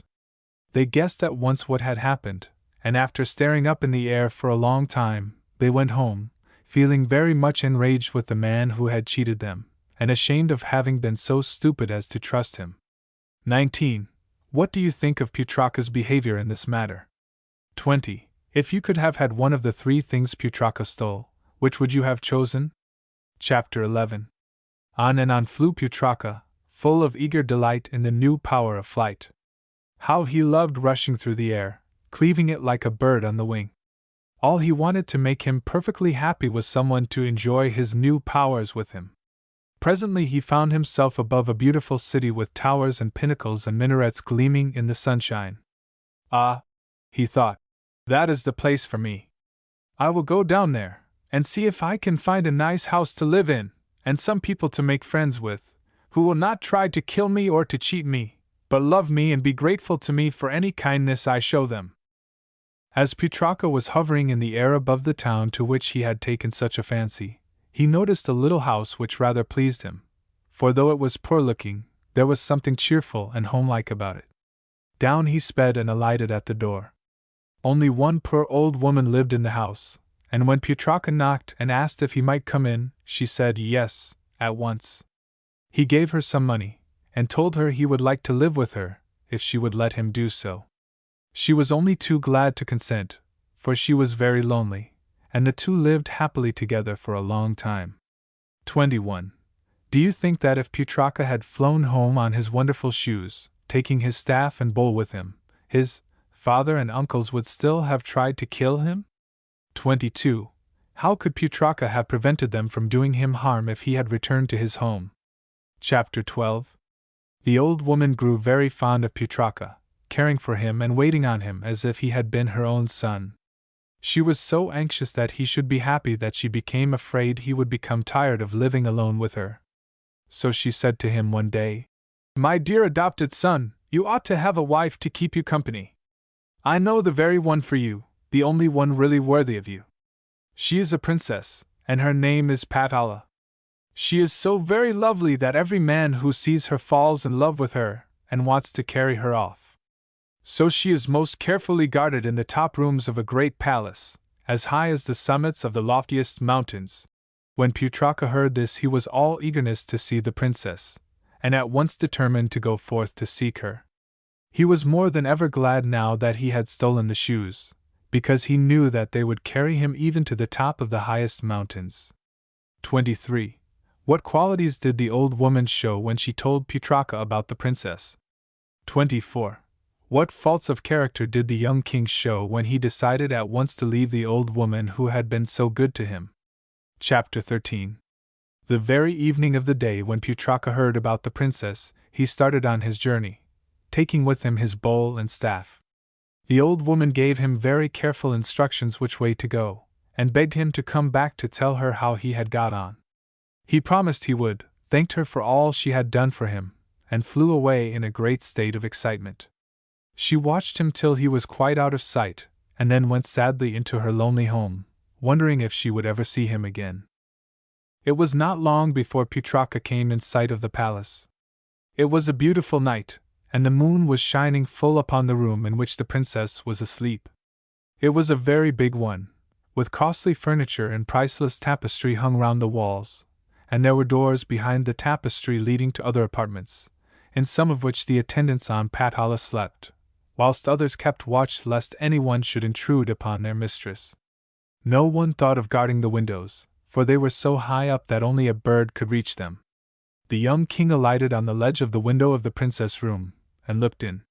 There, on a golden bed, amongst soft cushions and embroidered coverings, lay the most lovely creature he had ever beheld, so lovely that he fell in love with her at once and gave a loud cry of delight. This woke the princess, who started up and was about to scream out aloud in her terror at seeing a man looking in at the window, when Putraka with the aid of his magic staff made himself invisible. Then, thinking she had been dreaming, Patala lay down again, and the king began talking to her in a low voice, telling her he had heard of her beauty and had flown from far away to see her. He begged her to allow him to show himself to her, and added, "I will go away again directly afterwards if you wish it." Putraka's voice was so gentle, and it seemed to Patala so wonderful that a man could fly and make himself invisible, that she was full of curiosity to see him, and find out all about him. So she gave her consent, and immediately afterwards the young king stood within the room, looking so noble and so handsome that she too fell in love at first sight. Putraka told her all about his life and adventures, which interested her very much. She was glad, she said, that he was a king, but she would have loved him just as well, whoever he might have been. After a long talk, Patala begged him to leave her for fear her attendants should discover him and tell her father about him. "My father would never let me marry you," she declared, "unless you were to come with many followers as a king to ask my hand, and how can you do that when you are only a wandering exile?" 25. Was there any reason to fear that Putraka would be discovered when he could make himself invisible at any moment? 26. What do you think would have been the right thing for Putraka and Patala to do when they found out that they loved each other? Chapter 14. It was very difficult to persuade Putraka to go, but at last he flew away. Every night after that, however, he came to see Patala, spending the days sometimes in one place, sometimes in another, and using his magic bowl to supply himself with food. Alas, he forgot all about the dear old woman to whom he owed all his happiness, and she slowly gave up hope of ever seeing him again. He might quite easily have flown to her cottage and cheered her with his presence, but he was so wrapped up in his love for Patala that everything else went out of his head. This selfishness on his part presently got him into serious trouble, for he became careless about making himself invisible when he flew up to the princess' window. So that one night he was discovered by a guardian of the palace. The matter was at once reported to the king, who could not at first believe such a thing was possible. The man must have seen a big bird, that was all. The king, however, ordered one of his daughter's ladies to keep watch every night in an anteroom, leaving the door open with the tapestry, in which there was a slit, drawn carefully over it, and to come and tell him in the morning if she had seen or heard anything unusual. Now the lady chosen loved the princess, and like many of her fellow attendants, thought it was very cruel of the king to punish his own child for being so beautiful, by shutting her up as he did. It so happened that the very first night she was on guard, Putraka had flown a very, very long way, not noticing where he was going, because he was thinking so earnestly of Patala. When at last he flew in at her window, he was so weary that he sank down on a couch and fell fast asleep. The princess too was tired, because she had lain awake talking to her lover so many nights running that she had had hardly any rest. So when the lady peeped through the slit in the tapestry, there, by the light of the night lamp, she saw the young king lying unconscious, whilst the princess also was asleep. Very cautiously the attendant crept to the side of Putraka, and took a long, long look at him. She noticed how handsome he was, and that he was dressed in beautiful clothes. She especially remarked the turban he wore, because in India the rank to which men belong is shown by the kind of turbans they wear. "This is no common man," she thought, "but a prince or king in disguise. What shall I do now? I will not raise an alarm which might lead to this beautiful young lover being killed and the heart of my dear mistress broken." 27. If you had been the lady who found Putraka in Patala's room, what would you have done? 28. What could Putraka have done to guard against being discovered? Chapter 15. After hesitating a long time, the lady made up her mind that she would only put some mark in the turban of Putraka, so that he could be known again, and let him escape that night at least. So she stole back to her room, fetched a tiny brooch, and fastened it in the folds of the turban, where the wearer was not likely to notice it himself. This done, she went back to listen at the door. It was nearly morning when Putraka woke up, very much surprised at finding himself lying on the couch, for he did not remember throwing himself down on it. Starting up, he woke Patala, who was terribly frightened, for she expected her ladies to come in any minute to help her to dress. She entreated Putraka to make himself invisible and fly away at once. He did so, and, as usual, wandered about until the time should come to go back to the palace. But he still felt too tired to fly, and instead walked about in the town belonging to Patala's father. The lady who had been on guard had half a mind to tell her mistress that her secret was discovered. But before she could get a chance to do so, she was sent for by the king, who asked her if she had seen or heard anything during the night. She tried very hard to escape from betraying Patala, but she hesitated so much in her answers that the king guessed there was something she wanted to hide, and told her, if she did not reveal the whole truth, he would have her head shaved and send her to prison. So she told how she had found a handsome man, beautifully dressed, fast asleep in Patala's room, but she did not believe her mistress knew anything about it, because she too was asleep. The king was of course in a terrible rage, and the lady was afraid he would order her to be punished. But he only went on questioning her angrily about what the man was like, so that he might be found and brought before him. Then the lady confessed that she had put the brooch in the turban, comforting herself with the thought that, when the king saw Putraka and knew that Patala loved him, he might perhaps relent and let them be married. When the king heard about the brooch, he was greatly pleased, and instead of ordering the lady to be punished, he told her that, when the man who had dared to approach his daughter was found, he would give her a great reward.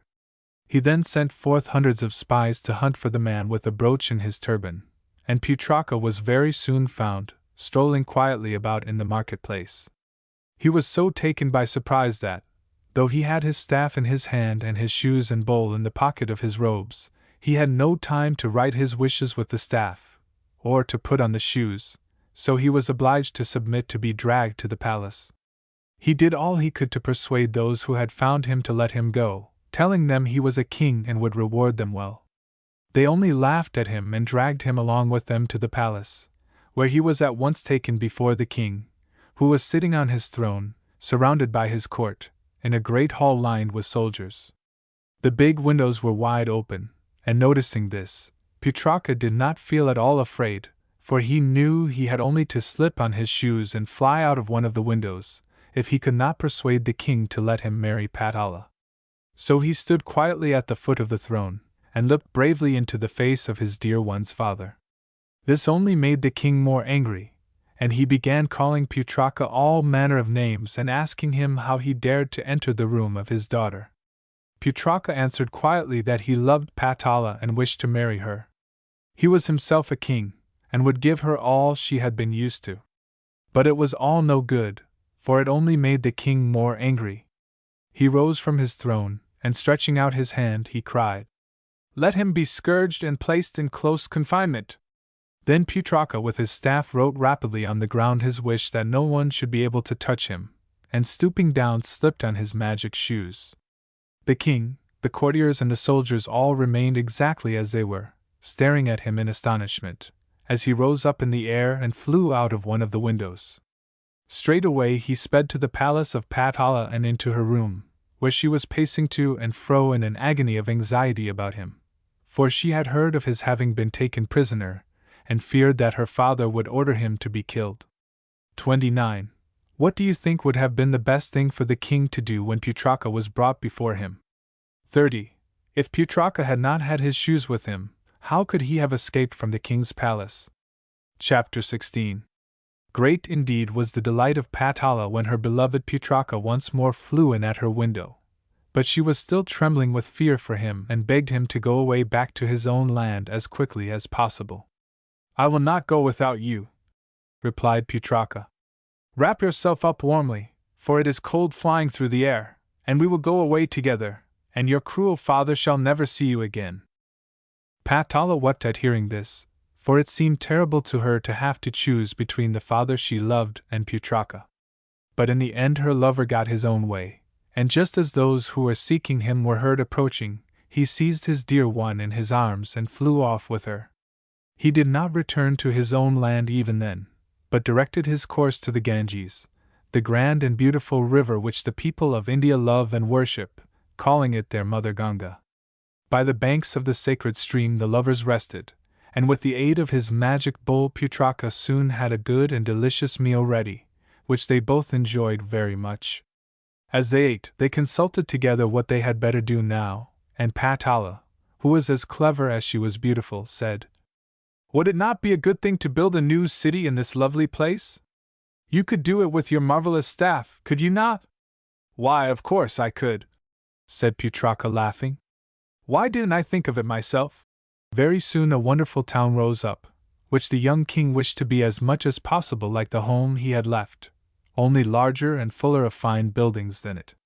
When the town was made, He wished it to be full of happy inhabitants, with temples in which they might worship, priests to teach them how to be good, markets in which food and all that was needed could be bought, tanks and rivulets full of pure water, soldiers and officers to defend the gates, elephants on which he and his wife could ride, everything in fact that the heart of man or woman could desire. The first thing Putraka and Patala did after the rise of their own town, which they named Pataliputra after themselves, was to get married in accordance with the rites of their religion, and for many, many years they reigned wisely over their people, who loved them and their children with all their hearts. Amongst the attendants on those children was the old woman who had shown kindness to Putraka in his loneliness and trouble.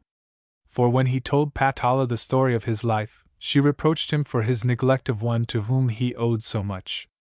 She made him feel quite ashamed of himself, and he flew away and brought the dear old lady back with him, to her very great delight. 31. Which of the people in this story do you like best? 32. Do you think Putraka deserved all the happiness which came to him through stealing the wand, the shoes, and the bowl? 33. Can you suggest any way in which he could have atoned for the wrong he did to the brothers whose property he took? 34. What is the chief lesson to be learned from this story? V. The Jeweled Arrow. Chapter 1. In the city of Vardhamana in India there lived a powerful king named Virabhuja, who, as was the custom in his native land, had many wives, each of whom had several sons. Of all his wives this king loved best the one named Gunavara, and of all his sons her youngest born, called Sringabhuja, was his favorite. Gunavara was not only very beautiful but very good.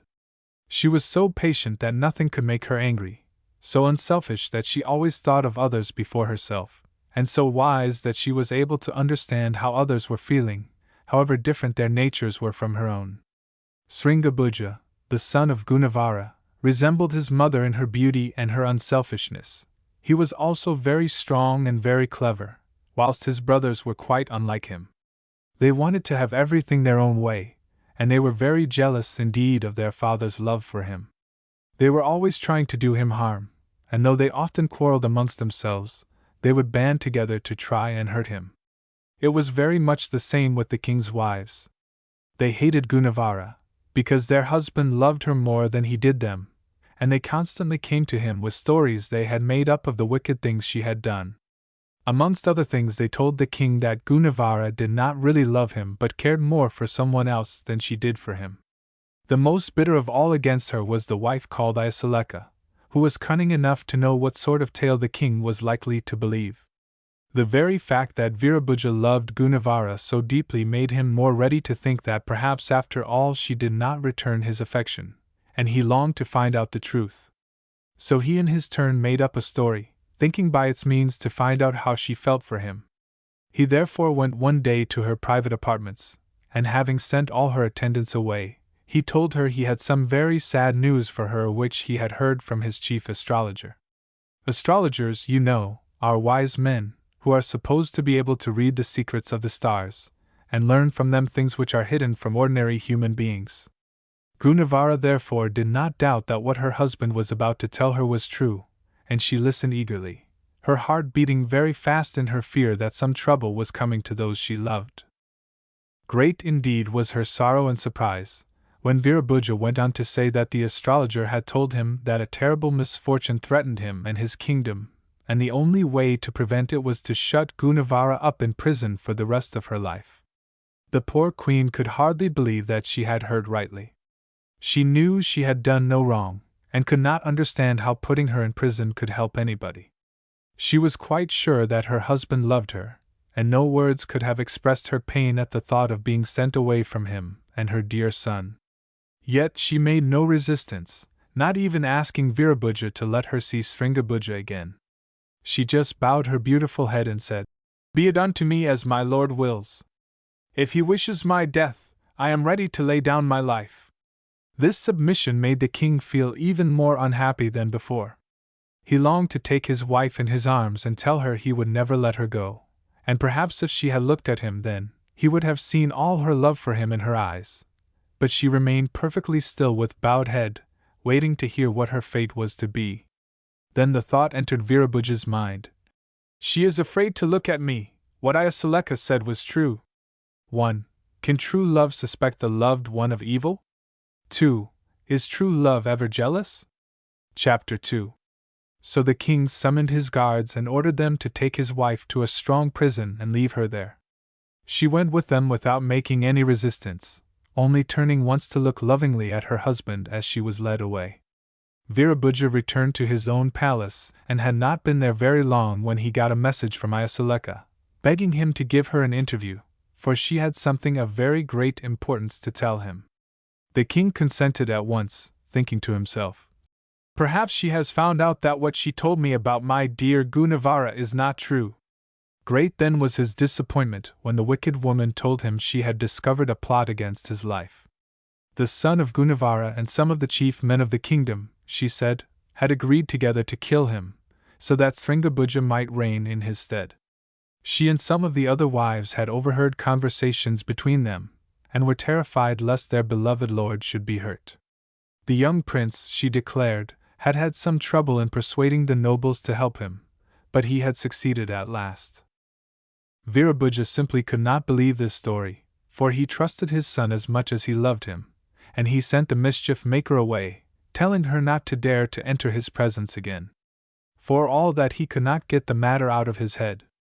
He had Sringabhuja carefully watched, and as nothing against him was found out, he was beginning to feel more easy in his mind, and even to think of going to see Gunavara in her prison to ask her to confide in him, when something happened which led him to fear that after all his dear son was not true to him.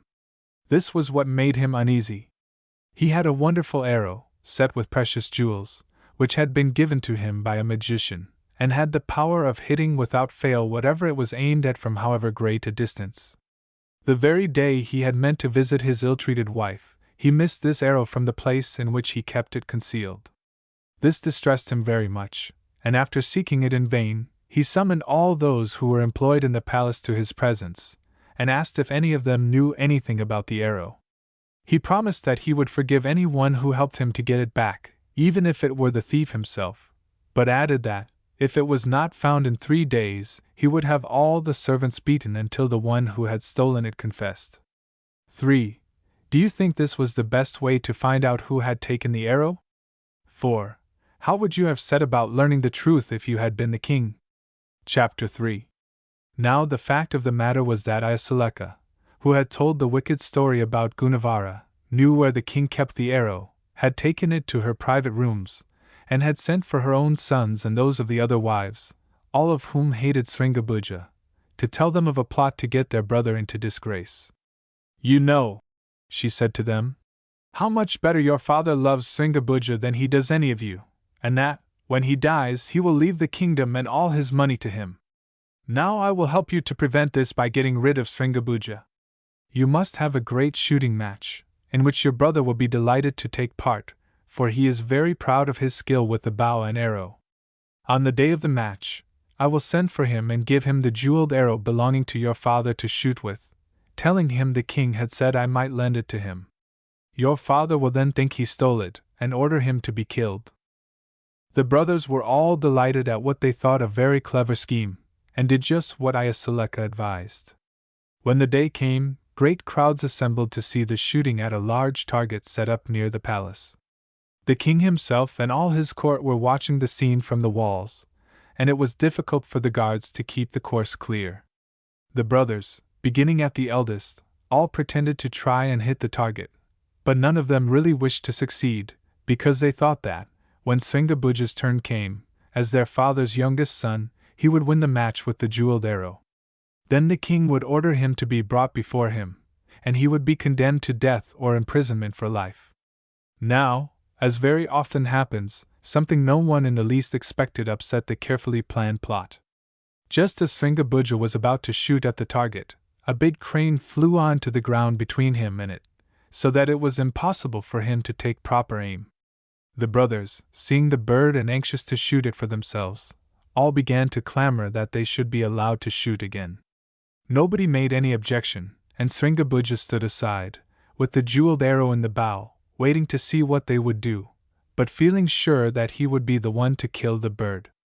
Brother after brother tried, but the great creature still remained untouched, when a traveling mendicant stepped forward and cried aloud. "That is no bird, but an evil magician who has taken that form to deceive you all. If he is not killed before he takes his own form again, he will bring misery and ruin upon this town and the surrounding country."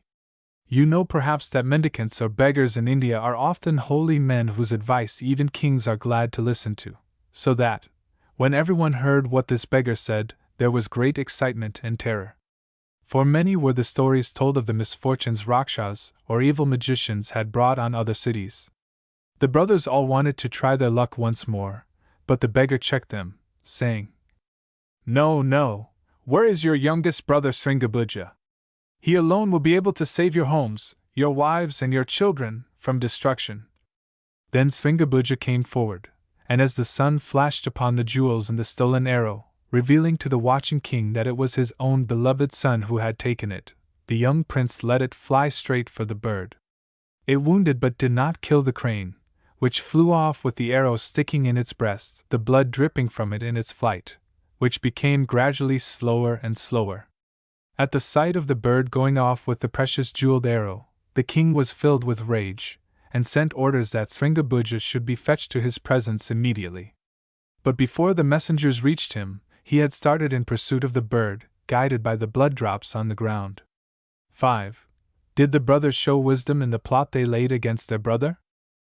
6. What do you think from this story, so far as you have read it, were the chief qualities of Sringabhuja?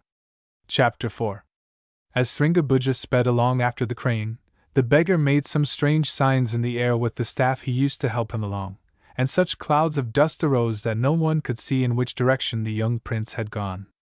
The brothers and Ayasaleka were very much dismayed at the way things had turned out, and greatly feared that the king's anger would vent itself on them, now that Sringabhuja had disappeared. Virabhuja did send for them, and asked them many questions, but they all kept the secret of how Sringabhuja had got the arrow, and promised to do all they could to help to get it back. Again the king thought he would go and see the mother of his dear youngest son, but again something held him back, and poor Gunavara was left alone, no one ever going near her except the jailer who took her daily food. After trying everything possible to find out where Sringabhuja had gone, the king began to show special favor to another of his sons, and as the months passed by, it seemed as if the young prince and the jeweled arrow were both forgotten. Meanwhile Sringabhuja traveled on and on in the track of the drops of blood, till he came to the outskirts of a fine forest, through which many beaten paths led to a very great city. He sat down to rest at the foot of a wide-spreading tree, and was gazing up at the towers and pinnacles of the town, rising far upwards towards the sky, when he had a feeling that he was no longer alone. He was right, for, coming slowly along one of the paths, was a lovely young girl, singing softly to herself in a beautiful voice.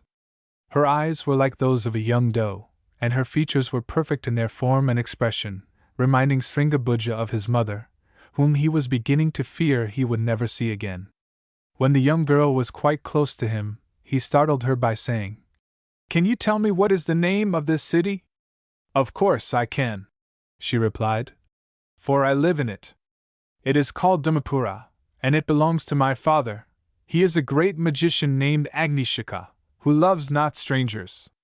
Now tell me who you are and whence you come." Then Sringabhuja told the maiden all about himself, and why he was wandering so far from home. The girl, whose name was Rupashika, listened very attentively, and when he came to the shooting of the crane, and how he had followed the bleeding bird in the hope of getting back his father's jeweled arrow, she began to tremble. "Alas, alas," she said. "The bird you shot was my father, who can take any form he chooses. He returned home but yesterday, and I drew the arrow from his wound and dressed the hurt myself. He gave me the jeweled arrow to keep, and I will never part with it. As for you, the sooner you depart the better, for my father never forgives, and he is so powerful that you would have no chance of escape if he knew you were here." Hearing this, Sringabhuja became very sad, not because he was afraid of Agnishika, but because he knew that he already loved the fair maiden who stood beside him, and was resolved to make her his wife. She too felt drawn towards him, and did not like to think of his going away. Besides this, she had much to fear from her father, who was as cruel as he was mighty, and had caused the death already of many lovers who had wished to marry her. She had never cared for any of them, and had been content to live without a husband, spending her life in wandering about near her home and winning the love of all who lived near her, even that of the wild creatures of the forest, who would none of them dream of hurting her. Often and often she stood between the wrath of her father and those he wished to injure, for, wicked as he was, he loved her and wanted her to be happy. 7. Do you think that a really wicked man is able to love any one truly? 8. What would have been the best thing for Sringabhuja to do, when he found out who the bird he had shot really was? Chapter 5. Rupashika did not take long to decide what was best for her to do. She said to the prince, "I will give you back your golden arrow, and you must make all possible haste out of our country before my father discovers you are here." "No! No! No! 1,000 times no!" cried the prince. "Now I have once seen you, I can never, never leave you. Can you not learn to love me and be my wife?"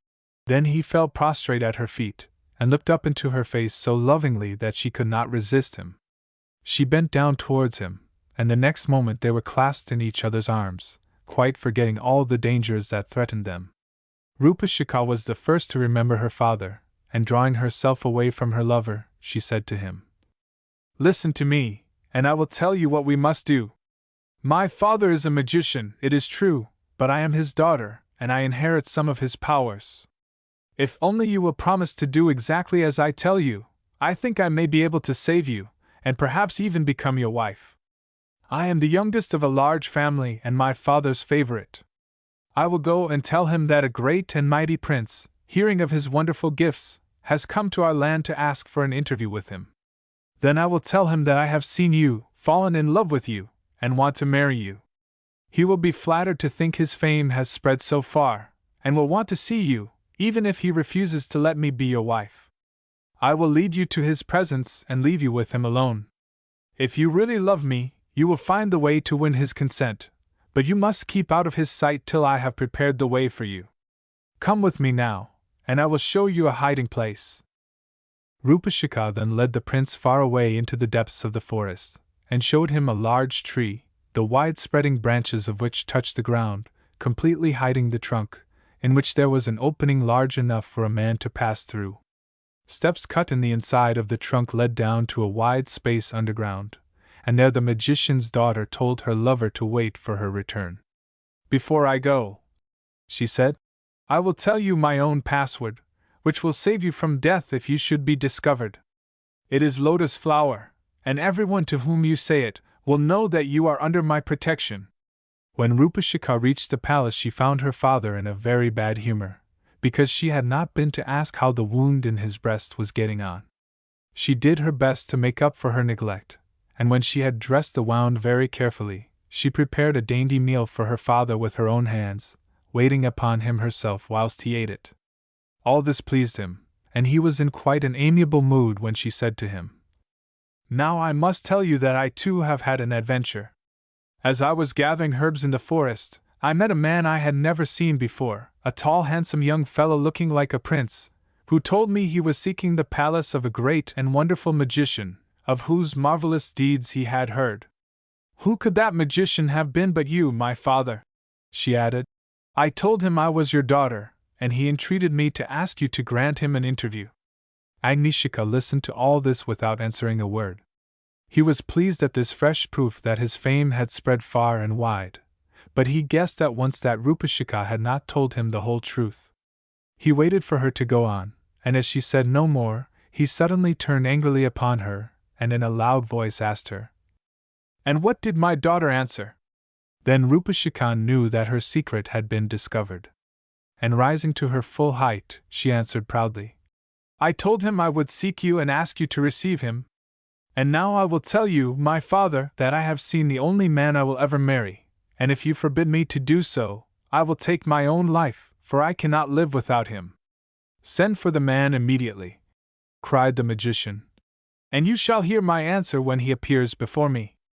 "I cannot send," replied Rupashika, "for none knows where I have left him, nor will I fetch him till you promise that no evil shall befall him. At first Agnishika laughed aloud and declared that he would do no such thing. But his daughter was as obstinate as he was, and finding that he could not get his own way unless he yielded to her, he said crossly, "He shall keep his fine head on his shoulders, and leave the palace alive. But that is all I will say." "But that is not enough," said Rupashika. "Say after me, not a hair of his head shall be harmed, and I will treat him as an honored guest, or your eyes will never rest on him." At last the magician promised, thinking to himself that he would find some way of disposing of Sringabhuja, if he did not fancy him for a son-in-law. The words she wanted to hear were hardly out of her father's mouth before Rupashika sped away, as if on the wings of the wind, full of hope that all would be well. She found her lover anxiously awaiting her, and quickly explained how matters stood. "You had better say nothing about me to my father at first," she said, "but only talk about him and all you have heard of him. If only you could get him to like you and want to keep you with him, it would help us very much. Then you could pretend that you must go back to your own land, and rather than allow you to do so, he will be anxious for us to be married and to live here with him." 9. Do you think the advice Rupashika gave to Sringabhuja was good? 10. Can you suggest anything else she might have done? Chapter 6. Sringabhuja loved Rupashika so much that he was ready to obey her in whatever she asked. So he at once went with her to the palace. On every side he saw signs of the strength and power of the magician. Each gate was guarded by tall soldiers in shining armor, who saluted Rupashika but scowled fiercely at him. He knew full well that, if he had tried to pass alone, they would have prevented him from doing so. At last the two came to the great hall, where the magician was walking backwards and forwards, working himself into a rage at being kept waiting. Directly he looked at the prince, he knew him for the man who had shot the jeweled arrow at him when he had taken the form of a crane, and he determined that he would be revenged. He was too cunning to let Sringabhuja guess that he knew him, and pretended to be very glad to see him. He even went so far as to say that he had long wished to find a prince worthy to wed his youngest and favorite daughter. "You," he added, "seem to me the very man, young, handsome, and, to judge from the richness of your dress and jewels, able to give my beloved one all she needs." The prince could hardly believe his ears, and Rupashika also was very much surprised. She guessed, however, that her father had some evil purpose in what he said, and looked earnestly at Sringabhuja in the hope of making him understand. But the prince was so overjoyed at the thought that she was to be his wife that he noticed nothing.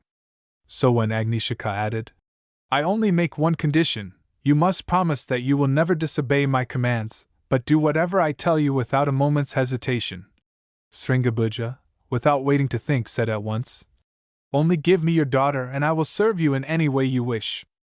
"That's settled then!" cried the magician, and he clapped his hands together. In a moment a number of attendants appeared, and their master ordered them to lead the prince to the best apartments in the palace, to prepare a bath for him, and do everything he asked them. 11.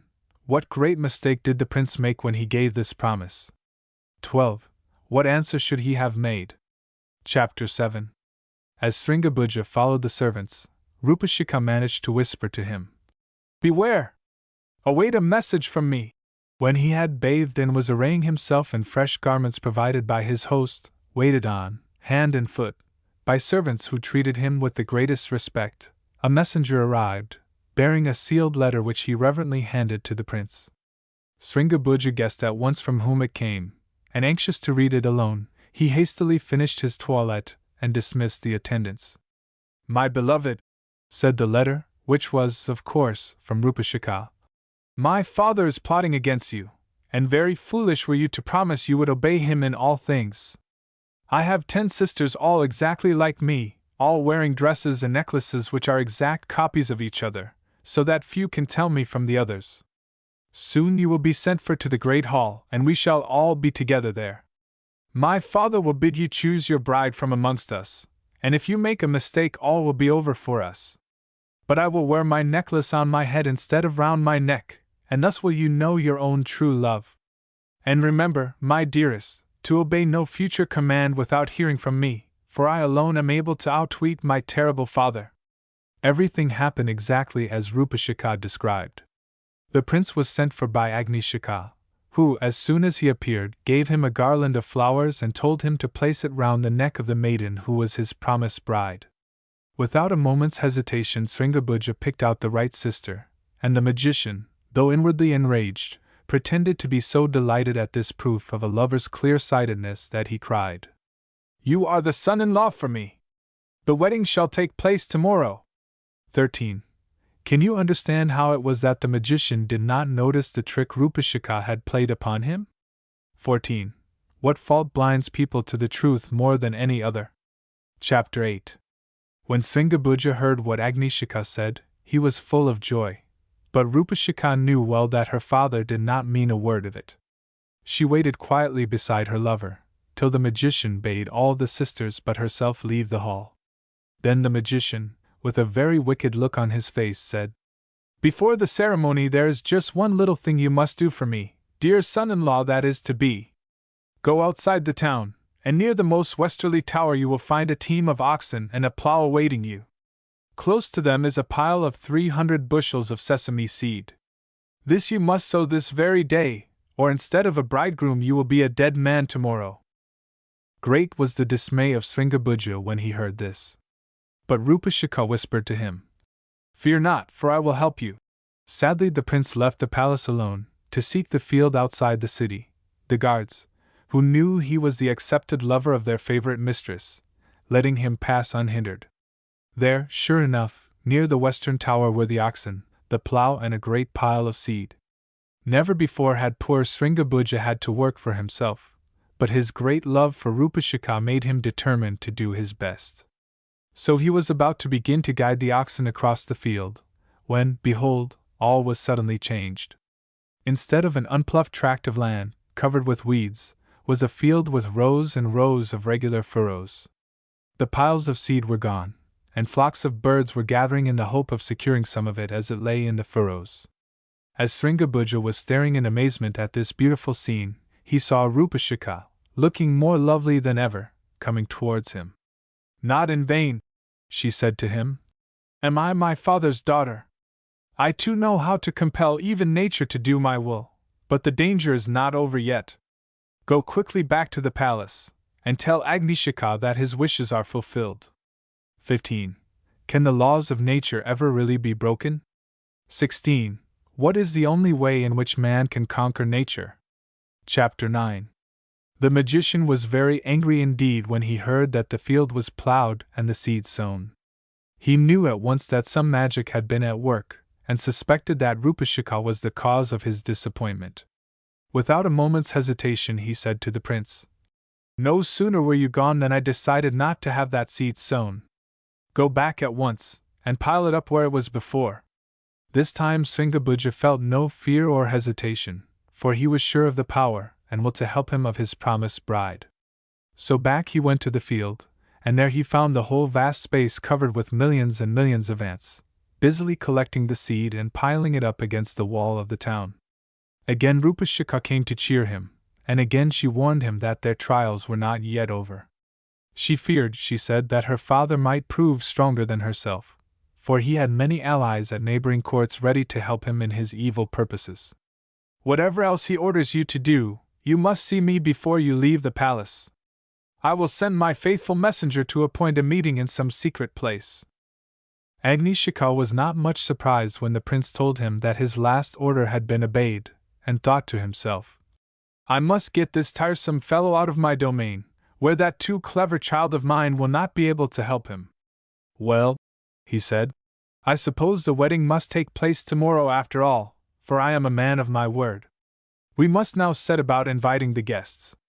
You shall have the pleasure of doing this yourself, then my friends will know beforehand what a handsome young son-in-law I shall have.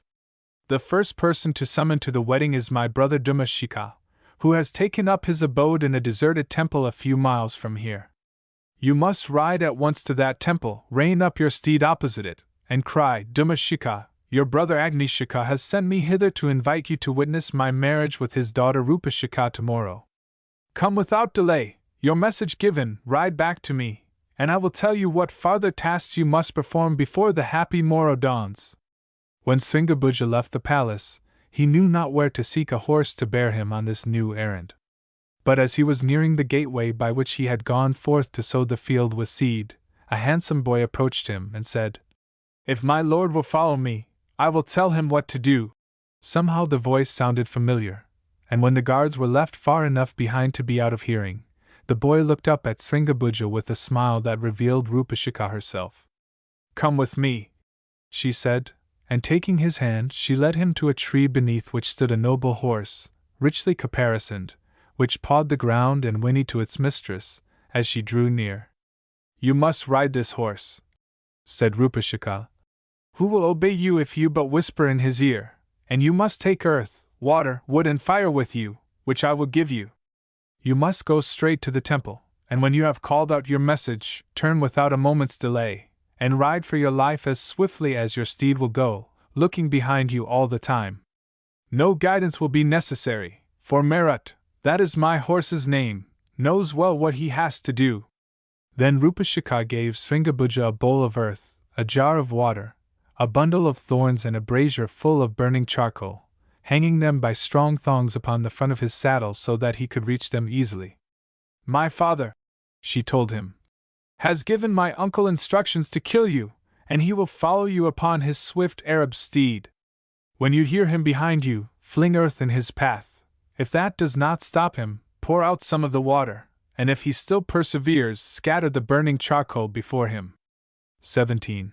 Can you discover any hidden meaning in the use of earth, water, thorns, and fire to stop the course of the wicked magician?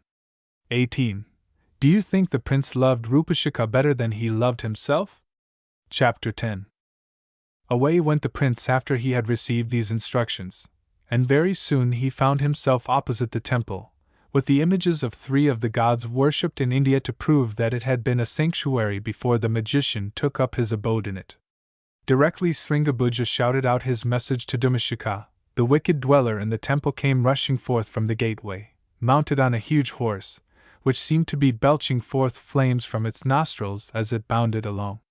For one terrible moment Sringabhuja feared that he was lost, but Meerut, putting forth all his strength, kept a little in advance of the enemy, giving the prince time to scatter earth behind him. Immediately a great mountain rose up, barring the road, and Sringabhuja felt that he was saved. He was mistaken, for, as he looked back, he saw Dumashika coming over the top of the mountain. The next moment the magician was close upon him.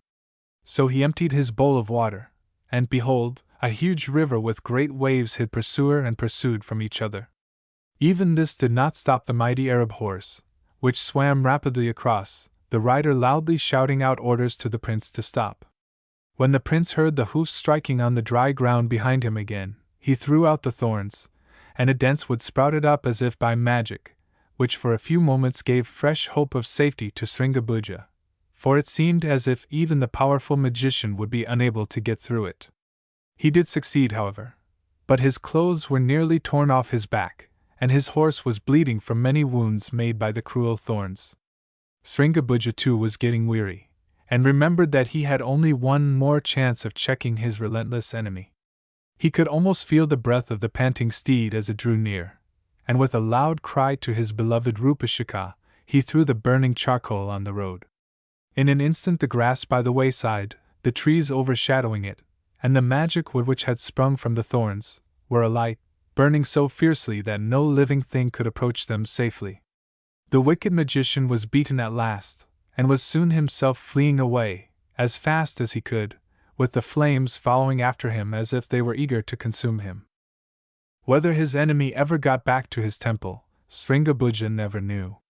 Exhausted with all he had been through, the young prince was taken back to the palace by the faithful Meerut, and there he found his dear Rupashika awaiting him. She told him that her father had promised her that, if the prince came back, he would oppose her marriage no longer. "For," he said, "if he can escape your uncle, he must be more than mortal, and worthy even of my daughter. He does not in the least expect to see you again," added Rupashika.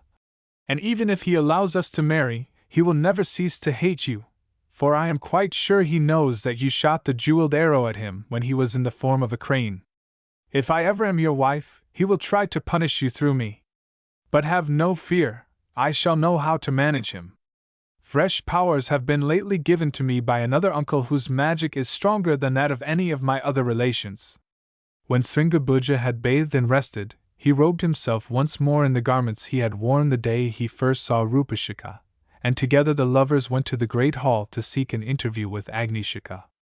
The magician, who had made quite sure that he had now got rid of the unwelcome suitor for his daughter's hand, could not contain his rage at seeing him walk in with her as if the two were already wedded.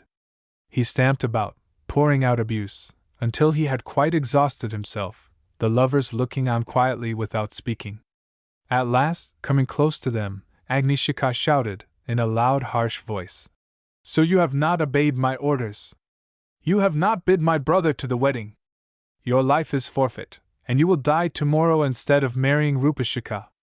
Describe the temple in which Dumashika lives and the appearance of its owner."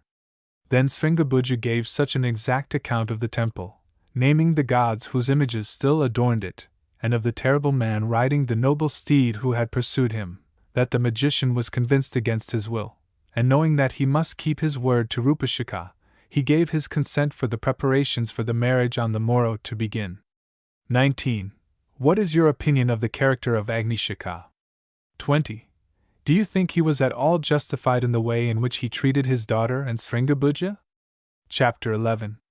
The marriage was celebrated the next day with very great pomp, and a beautiful suite of rooms was given to the bride and bridegroom, who could not in spite of this feel safe or happy, because they knew full well that Agnishika hated them. The prince soon began to feel homesick and anxious to introduce his beautiful wife to his own people. He remembered that he had left his dear mother in prison, and reproached himself for having forgotten her for so long. So he said to Rupashika, "Let us go, beloved, to my native city, Vardhamana. My heart yearns after my dear ones there, and I would fain introduce you to them." "My lord," replied Rupashika, "I will go with you whither you will, were it even to the ends of the earth. But we must not let my father guess we mean to go, for he would forbid us to leave the country and set spies to watch our every movement. We will steal away secretly, riding together on my faithful Marat and taking with us only what we can carry. And my jeweled arrow," said the prince, "that I may give it back to my father and explain to him how I lost it. Then shall I be restored to his favor, and maybe he will forgive my mother also." "Have no fear," answered Rupashika. "All will surely go well with us. Forget not that new powers have been given to me, which will save us from my father and aid me to rescue my dear one's mother from her evil fate." Before the dawn broke on the next day, the two set forth unattended, Marat seeming to take pride in his double burden and bearing them along so swiftly that they had all but reached the bounds of the country under the dominion of Agnishika as the sun rose. Just as they thought they were safe from pursuit, they heard a loud rushing noise behind, and looking round, they saw the father of the bride close upon them on his Arab steed, with sword uplifted in his hand to strike. "Fear not," whispered Rupashika to her husband. "I will show you now what I can do." And waving her arms to and fro, as she muttered some strange words, she changed herself into an old woman and Sringabhuja into an old man, whilst Marat became a great pile of wood by the roadside.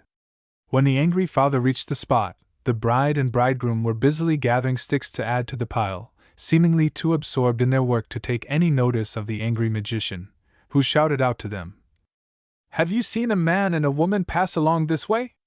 The old woman straightened herself, and peering up into his face said, "No, we are too busy over our work to notice anything else." "And what, pray, are you doing in my wood?" asked Agnishika. "We are helping to collect the fuel for the pyre of the great magician Agnishika," answered Rupashika. "Do you not know that he died yesterday? The Hindus of India do not bury but burn the dead, so that it was quite a natural thing for the people of the land over which the magician ruled to collect the materials for the pyre or heap of wood on which his body would be laid to be burnt." What surprised Agnishika, and in fact nearly took his breath away, was to be quietly told that he was dead. He began to think that he was dreaming, and said to himself, "I cannot really be dead without knowing it, so I must be asleep." And he quietly turned his horse round and rode slowly home again. This was just what his daughter wanted, and as soon as he was out of sight she turned herself, her husband and Merit, into their natural forms again, laughing merrily, as she did so, at the thought of the ease with which she had got rid of her father. 21. Do you think it was clever of Rupashika to make up this story? 22. Do you think it is better to believe all that you are told or to be more ready to doubt when anything you hear seems to be unusual? Chapter 12. Once more the bride and bridegroom set forth on their way, and once more they soon heard Agnishika coming after them. For when he got back to his palace, and the servants hastened out to take his horse, he guessed that a trick had been played on him. He did not even dismount, but just turned his horse's head round and galloped back again. If ever, he thought to himself, I catch those two young people, I'll make them wish they had obeyed me. Yes, they shall suffer for it. I am not going to stand being defied like this. This time Rupashika contented herself with making her husband and Merit invisible, whilst she changed herself into a letter carrier, hurrying along the road as if not a moment was to be lost. She took no notice of her father, till he reined up his steed and shouted to her, Have you seen a man and woman on horseback pass by? No, indeed, she said. I have a very important letter to deliver, and could think of nothing but making all the haste possible. And what is this important letter about? Asked Agnishika. Can you tell me that? Oh, yes, I can tell you that, she said. But where can you have been, not to have heard the terrible news about the ruler of this land? You can't tell me anything I don't know about him, answered the magician, for he is my greatest friend. Then you know that he is dying from a wound he got in a battle with his enemies only yesterday. I am to take this letter to his brother Dhamashika, bidding him come to see him before the end. Again Agnishika wondered if he were dreaming, or if he were under some strange spell and did not really know who he was. Being able, as he was, to cast spells on other people, he was ready to fancy the same thing had befallen him. He said nothing when he heard that he was wounded, and was about to turn back again when Rupashika said to him, As you are on horseback and can get to Dhamashika's temple quicker than I can, will you carry the message of his brother's approaching death to him for me, and bid him make all possible haste if he would see him alive? This was altogether too much for the magician, who became sure that there was something very wrong about him. He knew he was not wounded or dying, but he thought he must be ill of fever, fancying he heard what he did not. He stared fixedly at his daughter, and she stared up at him, half afraid he might find out who she was, but he never guessed. Do your own errands, he said at last, and slashing his poor innocent horse with his whip, he wheeled round and dashed home again as fast as he could. Again his servants ran out to receive him, and he gloomily dismounted, telling them to send his chief counselor to him in his private apartments. Shut up with him, he poured out all his troubles, and the counselor advised him to see his physician without any delay, for he felt sure that these strange fancies were caused by illness. The doctor, when he came, was very much puzzled, but he looked as wise as he could, ordered perfect rest and all manner of disagreeable medicines. He was very much surprised at the change he noticed in his patient, who, instead of angrily declaring that there was nothing the matter with him, was evidently in a great fright about his health. He shut himself up for many days, and it was a long time before he got over the shock he had received, and then it was too late for him to be revenged or the lovers. 23. Can you explain what casting a spell means? 24. Can you give an instance of a spell being cast on anyone you have heard of? Chapter 13. Having really got rid of Agnishika, Rupashika and her husband were very soon out of his reach and in the country belonging to Sringabhuja's father, who had bitterly mourned the loss of his favorite son.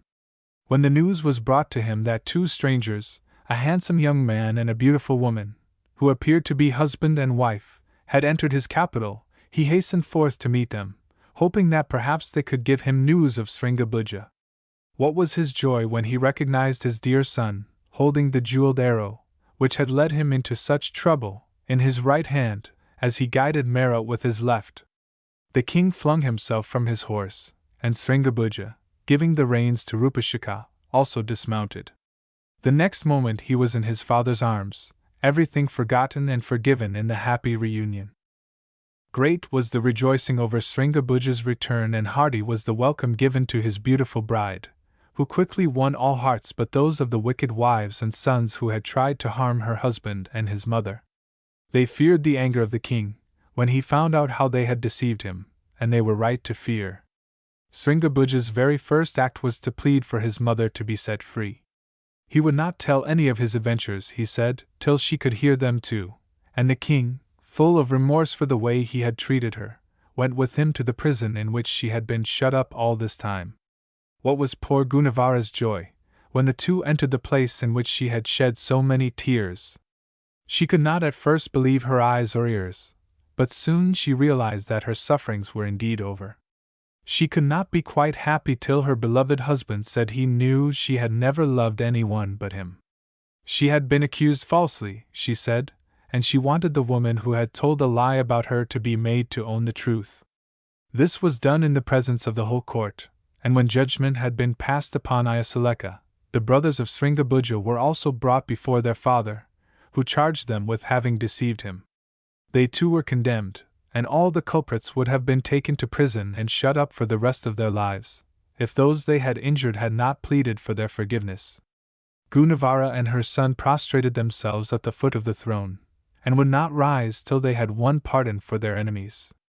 Ayasaleka and the brothers were allowed to go free, but Sringabhuja, though he was the youngest of all the princes, was proclaimed heir to the crown after his father's death. His brothers, however, never ceased to hate him, and when he came to the throne, they gave him a great deal of trouble. He had many years of happiness with his wife and parents before that, and never regretted the mistake about the jeweled arrow, since but for it he would, he knew, never have seen his beloved Rupashika. 25. What is the chief lesson to be learned from this story? 26. Do you think it was good for those who had told lies about Gunavara and her son to be forgiven so easily? 27. Can you give any instances of good coming out of evil and of evil coming out of what seemed good? 28. Do you think Rupashika deserved all the happiness that came to her? 6. The Beetle and the Silken Thread. Chapter 1. The strange adventures related in the story of the beetle and the silken thread took place in the town of Allahabad, the city of God, so called because it is situated near the point of meeting of the two sacred rivers of India, the Ganges, which the Hindus lovingly call Mother Ganga because they believe its waters can wash away their sins, and the Jamna, which they consider scarcely less holy. The ruler of Allahabad was a very selfish and hot-tempered Raja named Surya Pratap, signifying powerful as the sun, who expected everybody to obey him without a moment's delay, and was ready to punish in a very cruel manner those who hesitated to do so. He would never listen to a word of explanation, or own that he had been mistaken, even when he knew full well that he was in the wrong. He had a mantri, that is to say, a chief vizier or officer, whom he greatly trusted, and really seemed to be fond of, for he liked to have him always near him. The vizier was called Dharyasila, or the patient one, because he never lost his temper, no matter what provocation he received. He had a beautiful house, much money and many jewels, carriages to drive about in, noble horses to ride and many servants to wait upon him, all given to him by his master. But what he loved best of all was his faithful wife, Buddhimati, or the sensible one, whom he had chosen for himself, and who would have died for him. Many of the Raja's subjects were jealous of Dharyasila, and constantly brought accusations against him, of none of which his master took any notice, except to punish those who tried to set him against his favorite. It really seemed as if nothing would ever bring harm to Dharyasila, but he often told his wife that such good fortune was not likely to last, and that she must be prepared for a change before long. It turned out that he was right. For one day Surya Pratap ordered him to do what he considered would be a shameful deed. He refused, telling his master that he was wrong to think of such a thing, and entreating him to give up his purpose. "All your life long," he said, "you will wish you had listened to me, for your conscience will never let you rest." On hearing these brave words, Surya Pratap flew into a terrible rage, summoned his guards, and ordered them to take Dharyasila outside the city to a very lofty tower, and leave him at the top of it, without shelter from the sun and with nothing to eat or drink. The guards were at first afraid to touch the vizier, remembering how others had been punished for only speaking against him. Seeing their unwillingness, the Raja got more and more angry, but Dharyasila himself kept quite calm, and said to the soldiers, "I go with you gladly. It is for the master to command and for me to obey." 1. What is the best way to learn to keep calm in an emergency? 2. Why does too much power have a bad influence on those who have it? Chapter 2. The guards were relieved to find they need not drag the vizier away, for they admired his courage and felt sure that the Raja would soon find he could not get on without him. It might go hardly with them if he suffered harm at their hands. So they only closed in about him, and holding himself very upright, Dharyasila walked to the tower as if he were quite glad to go. In his heart, however, he knew full well that it would need all his skill to escape with his life. When her husband did not come home at night, Buddhimati was very much distressed. She guessed at once that something had gone wrong, and set forth to try and find out what had happened. This was easy enough, for as she crept along, with her veil closely held about her lest she should be recognized, she passed groups of people discussing the terrible fate that had befallen the favorite. She decided that she must wait until midnight, when the streets would be deserted and she could reach the tower unnoticed.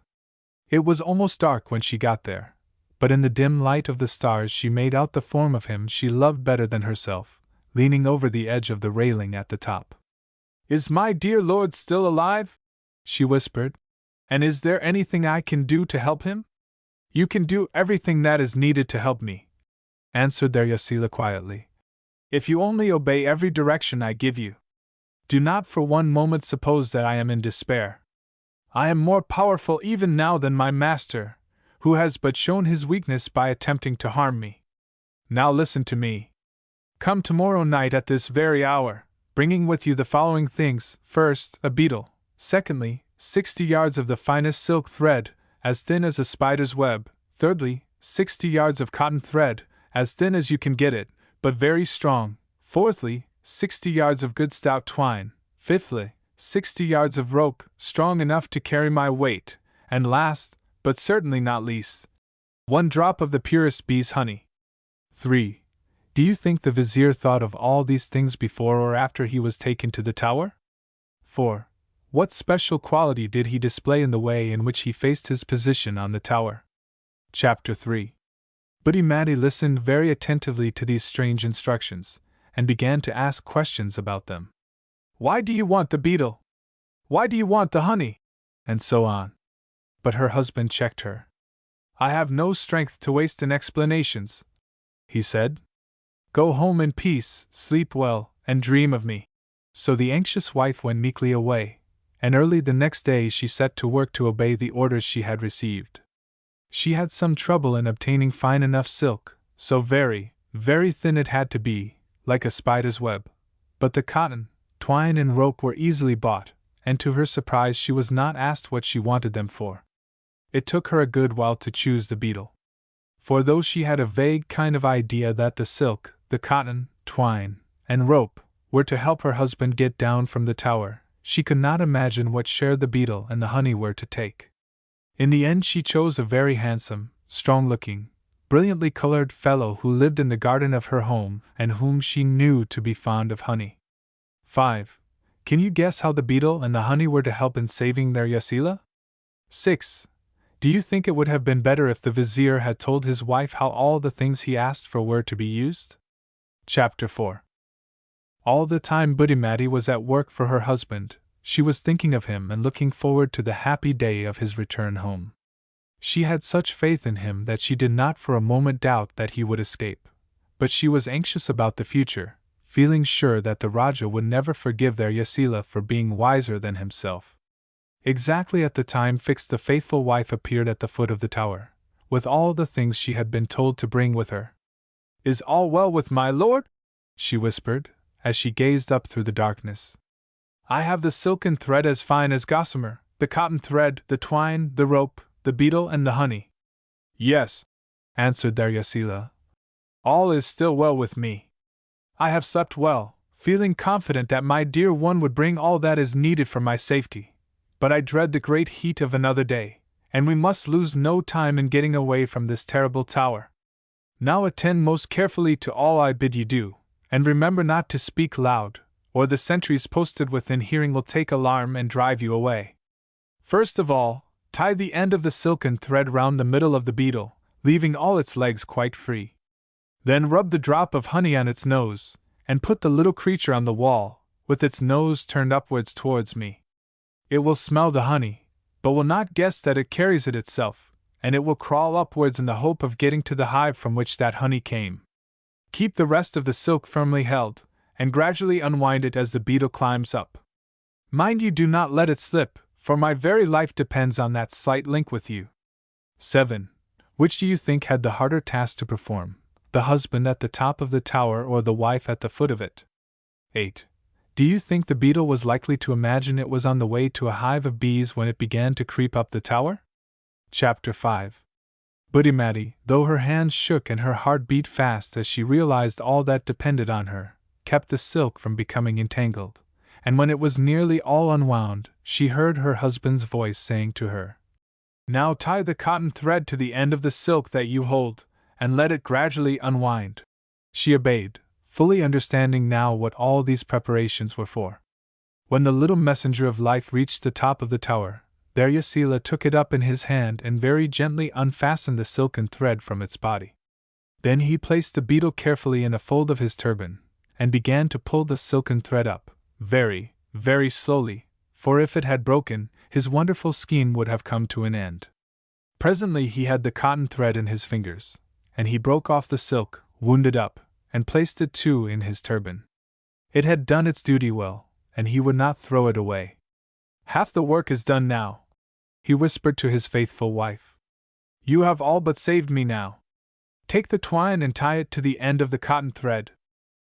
Very happily Buddhimati obeyed once more, and soon the cotton thread and twine were also laid aside, and the strong rope tied to the last was being quickly dragged up by the clever vizier, who knew that all fear of death from sunstroke or hunger was over.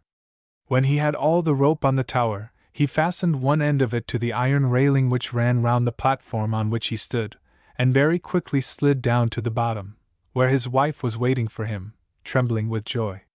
9. Do you see anything very improbable in the account of what the beetle did? 10.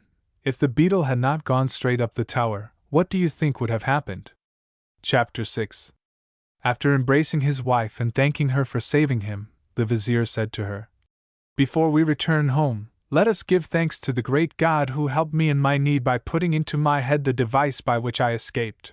The happy pair then prostrated themselves on the ground, and in fervent words of gratitude expressed their sense of what the God they worshipped had done for them.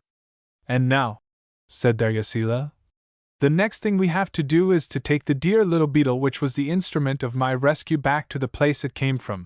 And taking off his turban, he showed his wife the tiny creature lying in the soft folds.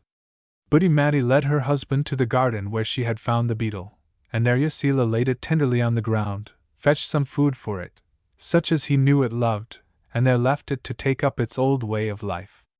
The rest of the day he spent quietly in his own home with his wife, keeping out of sight of his servants, lest they should report his return to his master. "You must never breathe a word to any one of how I escaped," Dharyasila said, and his wife promised that she never would. 11. When the vizier got this promise, what did he forget which could betray how he got down from the tower, if any one went to look at it? 12. Do you think there was any need for the vizier to tell his wife to keep his secret? Chapter 7. All this time the Raja was feeling very unhappy, for he thought he had himself caused the death of the one man he could trust. He was too proud to let anybody know that he missed Dharyasila, and was longing to send for him from the tower before it was too late. What then was his relief and surprise when a message was brought to him that the vizier was at the door of the palace and begged for an interview. "Bring him in at once," cried Surya Pratap. And the next moment Dharyasila stood before his master, his hands folded on his breast and his head bent in token of his submission. The attendants looked on, eager to know how he had got down from the tower, some of them anything but glad to see him back. The Raja took care not to show how delighted he was to see him, and pretending to be angry, he said, "How dare you come into my presence? And which of my subjects has ventured to help you to escape the death on the tower you so richly deserved?" "None of your subjects, great and just and glorious ruler," replied Dharyasila, "but the God who created us both, making you my master and me your humble servant. It was that God," he went on, "who saved me, knowing that I was indeed guiltless of any crime against you. I had not been long on the tower when help came to me in the form of a great and noble eagle, which appeared above me, hovering with outspread wings, as if about to swoop down upon me and tear me limb from limb. I trembled greatly, but I need have had no fear, for instead of harming me, the bird suddenly lifted me up in its talons and, flying rapidly through the air, landed me upon the balcony of my home and disappeared. Great indeed was the joy of my wife at my rescue from what seemed to be certain death, but I tore myself away from her embraces, to come and tell my lord how heaven had interfered to prove my innocence." Fully believing that a miracle had taken place, Surya Pratap asked no more questions, but at once restored Dharyasila to his old place as vizier, taking care not again to ill-treat the man he now believed to be under the special care of God. Though he certainly did not deserve it, the vizier prospered greatly all the rest of his life, and as time went on he became the real ruler of the kingdom, for the Raja depended on his advice in everything. He grew richer and richer, but he was never really happy again, remembering the lie he had told to the master to whom he owed so much. Buddhi Mati could never understand why he made up the story about the eagle, and constantly urged him to tell the truth.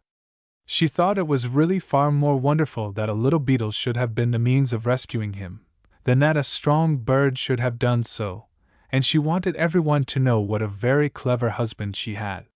She kept her promise never to tell anyone what really happened, but the secret came out for all that. By the time it was known, however, Dharyasila was so powerful that no one could harm him, and when he died his son took his place as vizier. 13. What lessons can be learned from this story? 14. What do you think was Dharyasila's motive for telling the Raja the lie about the eagle? 15. What did Surya Pratap's ready belief in the story show? 16. How do you think the secret the husband and wife kept so well was discovered? 7. A Crow and His Three Friends. Chapter 1. In the branches of a great tree, in a forest in India, lived a wise old crow in a very comfortable, well-built nest. His wife was dead, and all his children were getting their own living, so he had nothing to do but to look after himself. He led a very easy existence, but took a great interest in the affairs of his neighbors. One day, popping his head over the edge of his home, he saw a fierce-looking man stalking along, carrying a stick in one hand and a net in the other.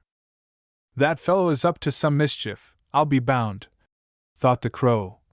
"I will keep my eye on him."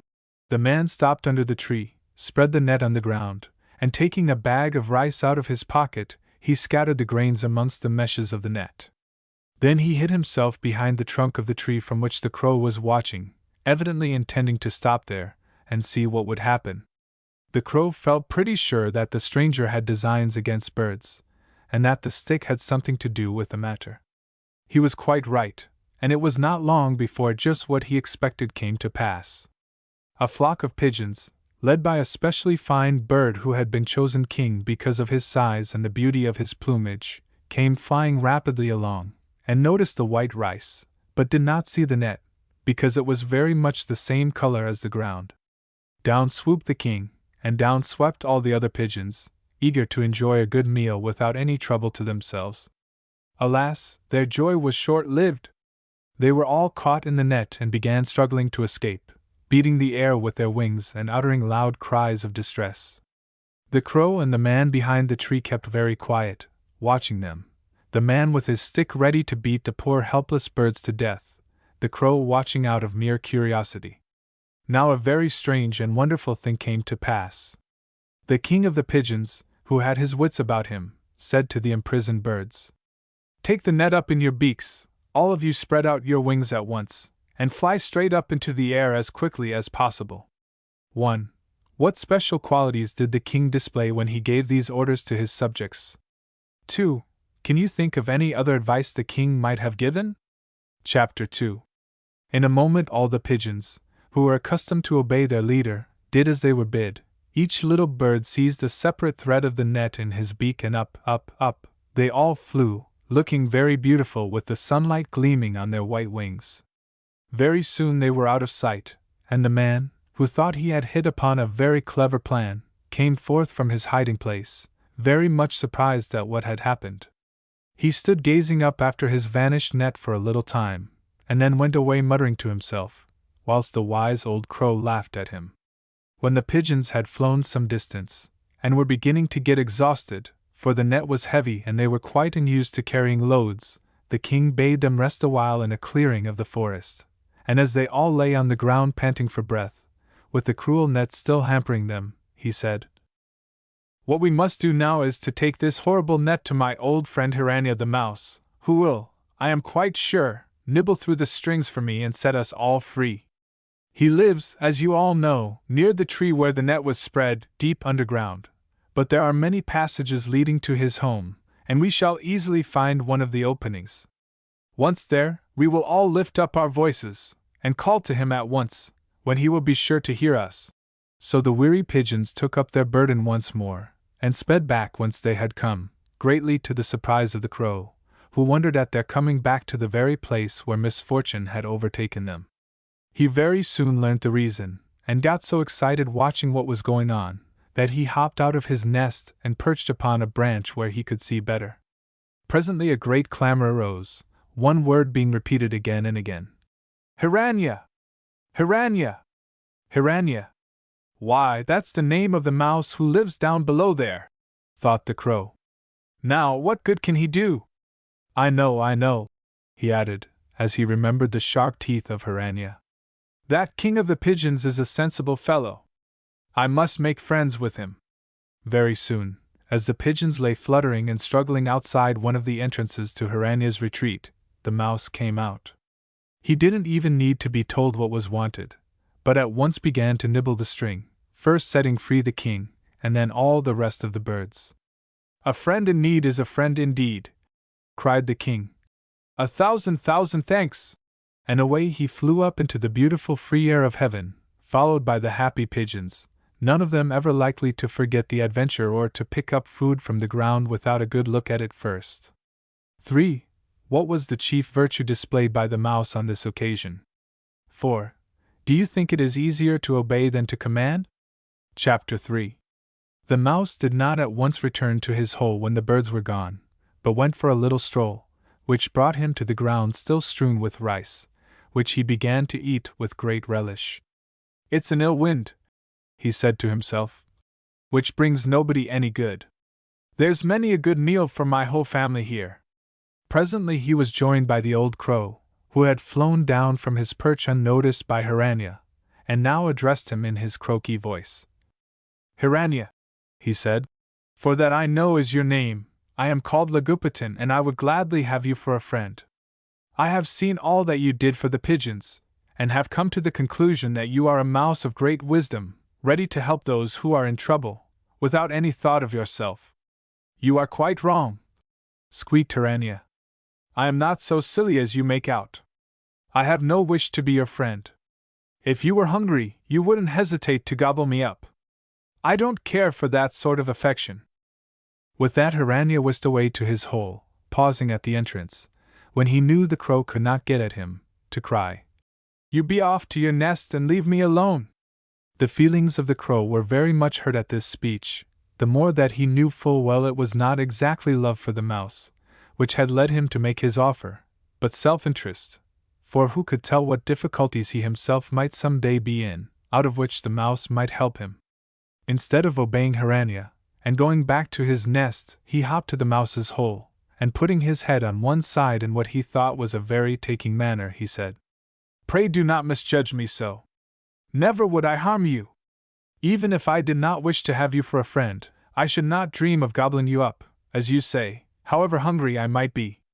Surely you are aware that I am a strict vegetarian, and never eat the flesh of other creatures.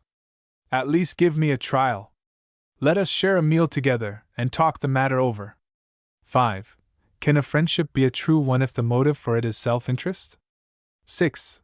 Would it have been wise or foolish for the mouse to agree to be friends with the crow? Chapter 4. Hiranya, on hearing the last remark of Lagupatan, hesitated, and in the end he agreed that he would have supper with the crow that very evening. "There is plenty of rice here," he said, "which we can eat on the spot. It would be impossible for you to get into my hole, and I am certainly not disposed to visit you in your nest." So the two at once began their meal, and before it was over they had become good friends. Not a day passed without a meeting, and when all the rice was eaten up, each of the two would bring something to the feast. This had gone on for some little time, when the crow, who was fond of adventure and change, said one day to the mouse, "Don't you think we might go somewhere else for a time? I am rather tired of this bit of the forest, every inch of which we both know well. I've got another great friend who lives beside a fine river a few miles away, a tortoise named Manharaka, a thoroughly good, trustworthy fellow he is, though rather slow and cautious in his ways. I should like to introduce you to him. There are quantities of food suitable for us both where he lives, for it is a very fruitful land. What do you say to coming with me to pay him a visit?" "How in the world should I get there?" answered Hiranya. "It's all very well for you, who can fly. I can't walk for miles and miles. For all that I too am sick of this place and would like a change." "Oh, there's no difficulty about that," replied Lagupatan. "I will carry you in my beak, and you will get there without any fatigue at all." To this Hiranya consented, and very early one morning the two friends started off together. 7. Is love of change a good or a bad thing? 8. What did Hiranya's readiness to let Lagupatan carry him show? Chapter 5. After flying along for several hours, the crow began to feel very tired. He was seized too with a great desire to hear his own voice again. So he flew to the ground, laid his little companion gently down, and gave vent to a number of hoarse cries, which quite frightened Hiranya, who timidly asked him what was the matter.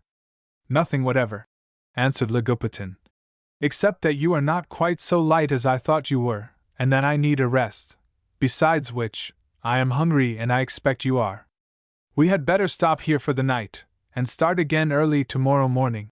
Hiranya readily agreed to this, and after a good meal, which was easily found, the two settled down to sleep, the crow perched in a tree, the mouse hidden amongst its roots.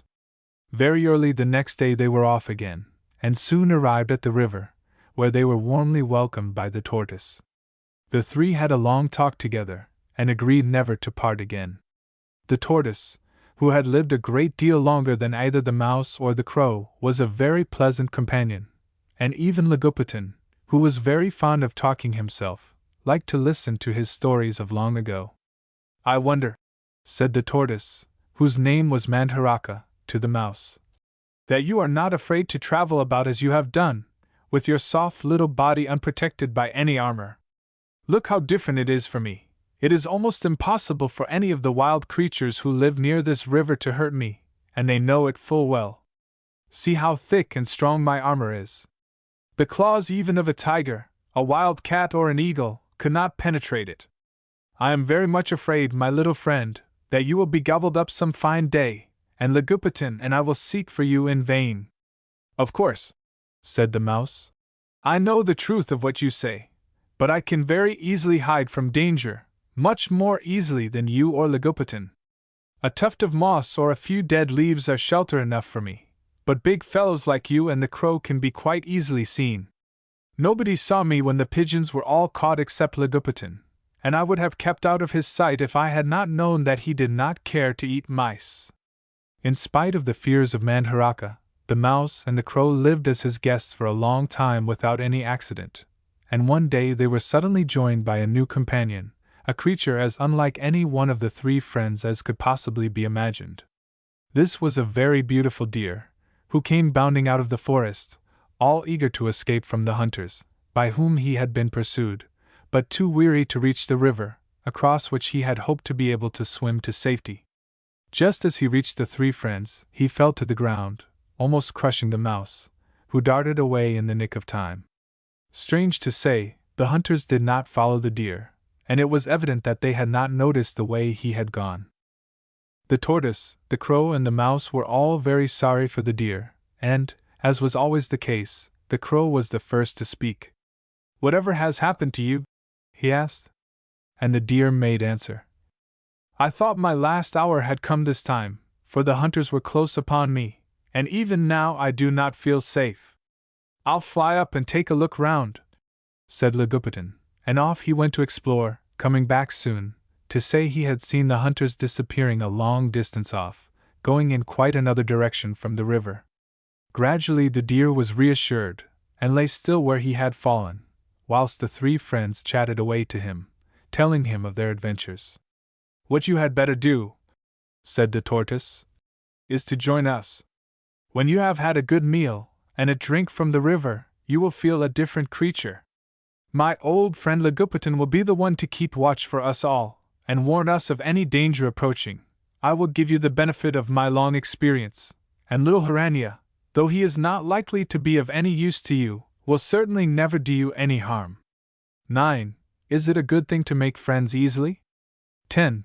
What was the bond of union between the crow, the mouse, the tortoise, and the deer? Chapter 6. The deer was so touched by the kind way in which he had been received, that he agreed to stop with the three friends, and for some weeks after his arrival all went well. Each member of the party went his own way during the daytime, but all four met together in the evening, and took it in turns to tell their adventures. The crow always had the most to say, and was very useful to the deer in warning him of the presence of hunters in the forest. One beautiful moonlight night the deer did not come back as usual, and the other three became very anxious about him. The crow flew up to the highest tree near and eagerly sought for some sign of his lost friend, of whom he had grown very fond. Presently he noticed a dark mass by the riverside, just where the deer used to go down to drink every evening. "That must be he," thought the crow, and very soon he was hovering above the deer, who had been caught in a net, and was struggling in vain to get free. The poor deer was very glad indeed to see the crow, and cried to him in a piteous voice, be quick, and help me, before the terrible hunters find me and kill me." "I can do nothing for you myself," said the crow, "but I know who can. Remember who saved the pigeons!" And away he flew to fetch little Hiranya, who with the tortoise was anxiously awaiting his return. Very soon Legupitan was back by the riverside with the little mouse in his beak, and it did not take long for Hiranya, who had been despised by the deer and the tortoise as a feeble little thing, to nibble through the cords and save the life of the animal 100 times as big as himself. How happy the deer was when the cruel cords were loosed and he could stretch out his limbs again. He bounded up, but took great care not to crush the mouse, who had done him such a service. "Never, never, never," he said, "shall I forget what you have done for me. Ask anything in my power, and I will do it." "I want nothing," said Hiranya, "except the joyful thought of having saved you." By this time the tortoise had crept to the riverbank, and he too was glad that the deer had been saved. He praised the mouse, and declared that he would never again look down upon him. Then the four started to go back to their usual haunt in the forest, the deer, the crow, and the mouse soon arriving there quite safely, whilst the tortoise, who could only get along very slowly, lagged behind. Now came the time for him to find out that armor was not the only thing needed to save him from danger. He had not got very far from the riverbank before the cruel hunter who had set the net to catch the deer came to see if he had succeeded. Great was his rage when he found the net lying on the ground, but not exactly where he had left it. He guessed at once that some animal had been caught in it and escaped after a long struggle. He looked carefully about and noticed that the cords had been bitten through here and there. So he suspected just what had happened, and began to search about for any creature who could have done the mischief. There was not a sign of the mouse, but the slow-moving tortoise was soon discovered, and pouncing down upon him, the hunter rolled him up in another net he had with him, and carried him off. "It's not much of a prize," said the hunter to himself, "but better than nothing. I'll have my revenge on the wretched creature anyhow, as I have lost the prey I sought." 11. Which of the four friends concerned in this adventure do you admire most? 12. What was the chief mistake made by the tortoise? Chapter 7. When the tortoise in his turn did not come home, the deer, the crow, and the mouse were very much concerned. They talked the matter over together and decided that, however great the risk to themselves, they must go back and see what had become of their friend. This time the mouse travelled in one of the ears of the deer, from which he peeped forth with his bright eyes, hoping to see the tortoise toiling along in his usual solemn manner, whilst the crow, also on the watch, flew along beside them. Great was the surprise and terror of all three when, as they came out of the forest, they saw the hunter striding along towards them, with the tortoise in the net under his arm. Once more the little mouse showed his wisdom. Without a moment's hesitation he said to the deer, "Throw yourself on the ground and pretend to be dead, and you," he added to the crow, "perch on his head and bend over as if you were going to peck out his eyes." Without any idea what Hiranya meant by these strange orders, but remembering how he had helped in other dangers, the two did as they were told, the poor deer feeling anything but happy lying still where his enemy was sure to see him, and thereby proving what a noble creature he was. The hunter did see him very soon, and thinking to himself, "After all I shall get that deer," he let the tortoise fall, and came striding along as fast as he could. Up jumped the deer without waiting to see what became of the tortoise, and sped away like the wind. The hunter rushed after him, and the two were soon out of sight. The tortoise, whose armor had saved him from being hurt by his fall, was indeed pleased when he saw little Hiranya running towards him. Be quick, he cried, and set me free." Very soon the sharp teeth of the mouse had bitten through the meshes of the net, and before the hunter came back, after trying in vain to catch the deer, the tortoise was safely swimming across the river, leaving the net upon the ground, whilst the crow and the mouse were back in the shelter of the forest. "There's some magic at work here," said the hunter when, expecting to find the tortoise where he had left him, he discovered that his prisoner had escaped. "The stupid beast could not have got out alone," he added, as he picked up the net and walked off with it. "But he wasn't worth keeping anyhow." That evening the four friends met once more, and talked over all they had gone through together. The deer and the tortoise were full of gratitude to the mouse, and could not say enough in his praise, but the crow was rather sulky, and remarked, "If it had not been for me, either of you would ever have seen Hiranya. He was my friend before he was yours." "You are right," said the tortoise. "And you must also remember that it was my armor which saved me from being killed in that terrible fall. Your armor would not have been of much use to you, if the hunter had been allowed to carry you to his home," said the deer. "In my opinion you and I both owe our lives entirely to Hiranya. He is small and weak, it is true, but he has better brains than any of the rest of us, and I for one admire him with all my heart. I am glad I trusted him and obeyed him, when he ordered me to pretend to be dead, for I had not the least idea how that could help the tortoise." "Have it your own way," croaked the crow, "but I keep my own opinion all the same. But for me you would never have known my dear little Hiranya." In spite of this little dispute the four friends were soon as happy together as before the adventure of the tortoise. They once more agreed never to part, and lived happily together for many years, as they had done ever since they first met. 13. What were the chief differences in the characters of the four friends? 14.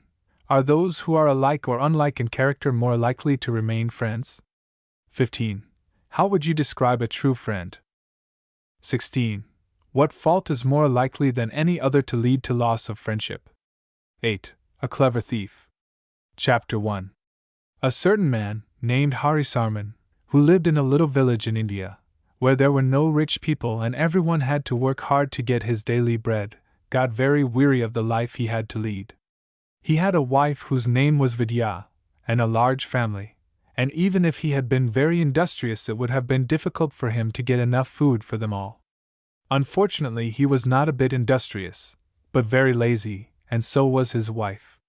Neither of them made any attempt to teach their boys and girls to earn their own living, and if the other poor people in the village had not helped them, they would have starved. Harisarman used to send his children out in different directions to beg or steal, whilst he and Vidya stayed at home doing nothing.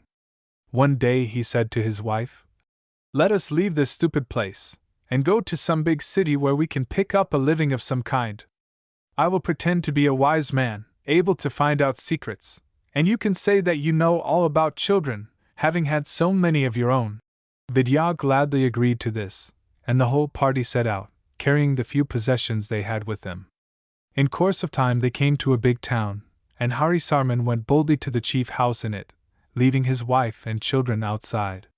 He asked to see the master, and was taken into his presence.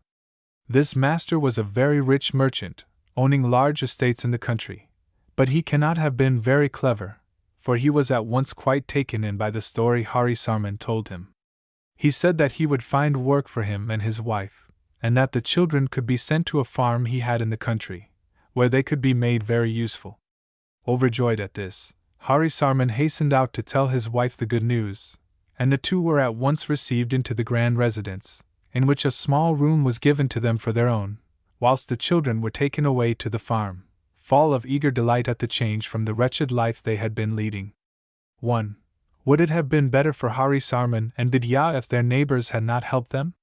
2. Do you think Harisarman was the only person to blame for his poverty? Chapter 2. Soon after the arrival of the husband and wife at the merchant's house, a very important event took place, namely, the marriage of the eldest daughter. Great were the preparations beforehand, in which Vidya took her full share, helping in the kitchen to make all manner of delicious dishes, and living in great luxury herself. For there was no stint in the wealthy home, even the humblest servants were well cared for. Vidya was happier than she had ever been before, now that she had plenty to do and plenty of good food. She became in fact quite a different creature, and began to wish she had been a better mother to her children. When the wedding is over, she thought, I will go and see how they are getting on. On the other hand, she forgot all about her husband and scarcely ever saw him. It was all very different with Harisarman himself. He had no special duties to perform, and nobody seemed to want him. If he went into the kitchen, the busy servants ordered him to get out of their way, and he was not made welcome by the owner of the house or his guests. The merchant too forgot all about him, and he felt very lonely and miserable. He had been thinking to himself how much he would enjoy all the delicious food he would get after the wedding, and now he began to grumble. I'm starving in the midst of plenty, that's what I am. Something will have to be done to change this horrible state of things. Whilst the preparations for the wedding were going on, Vidya never came near her husband, and he lay awake a long time thinking, what in the world can I do to make the master send for me? All of a sudden an idea came into his head. I'll steal something valuable, and hide it away, and when everyone is being asked about the loss, the merchant will remember the man who can reveal secrets. Now what can I take that is sure to be missed? I know! And springing out of bed, he hastily dressed himself and crept out of the house. 3. What would you have done if you had been Harisarman? 4. Do you think Vidya ever had any real love for her husband?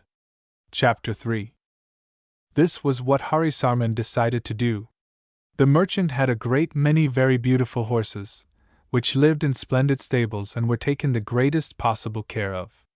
Amongst them was a lovely little Arab mare, the special favorite of the bride, who often went to pet it and give it sugar. I'll steal that mare and hide it away in the forest, said the wicked man to himself.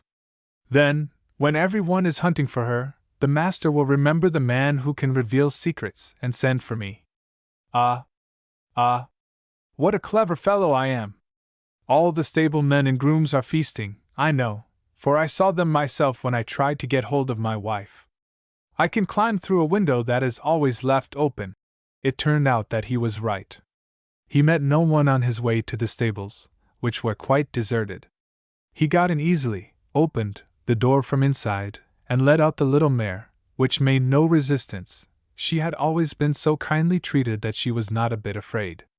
He took the beautiful creature far into the depths of the forest, tied her up there, and got safely back to his own room without being seen.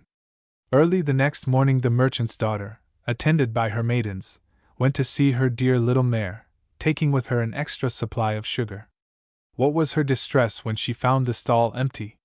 She guessed at once that a thief had got in during the night, and hurried home to tell her father, who was very, very angry with the stable men who had deserted their posts, and declared they should all be flogged for it. But the first thing to do is to get the mare back, he said, and he ordered messengers to be sent in every direction, promising a big reward to anyone who brought news of the mare. Vidya of course heard all there was to hear, and at once suspected that Harisarman had had something to do with the matter. I expect he has hidden the mare, she thought to herself, and means to get the reward for finding it. So she asked to see the master of the house, and when leave was granted to her she said to him, "Why do you not send for my husband, the man who can reveal secrets, because of the wonderful power that has been given him of seeing what is hidden from others?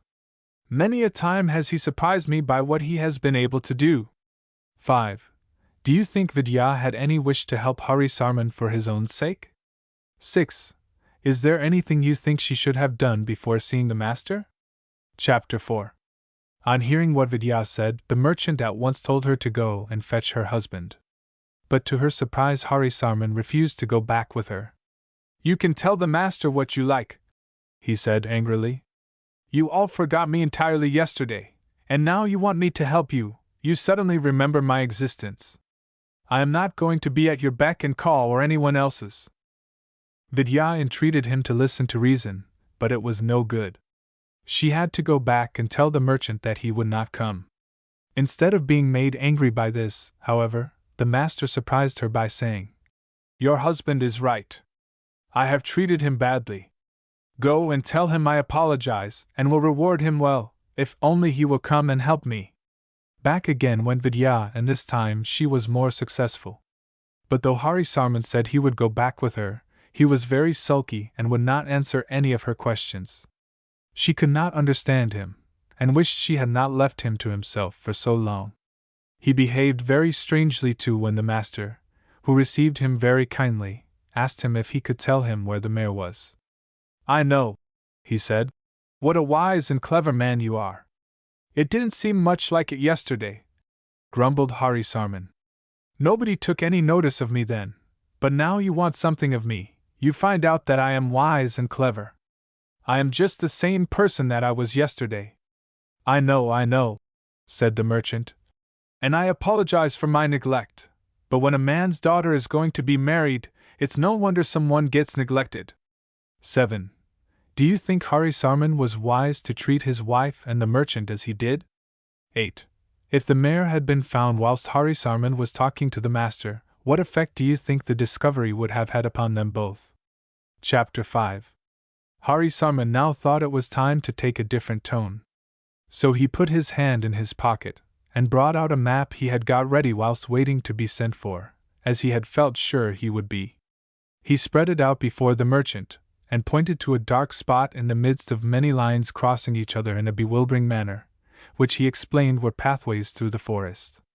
"Under a tree, where that dark spot is, you will find the mare," he said.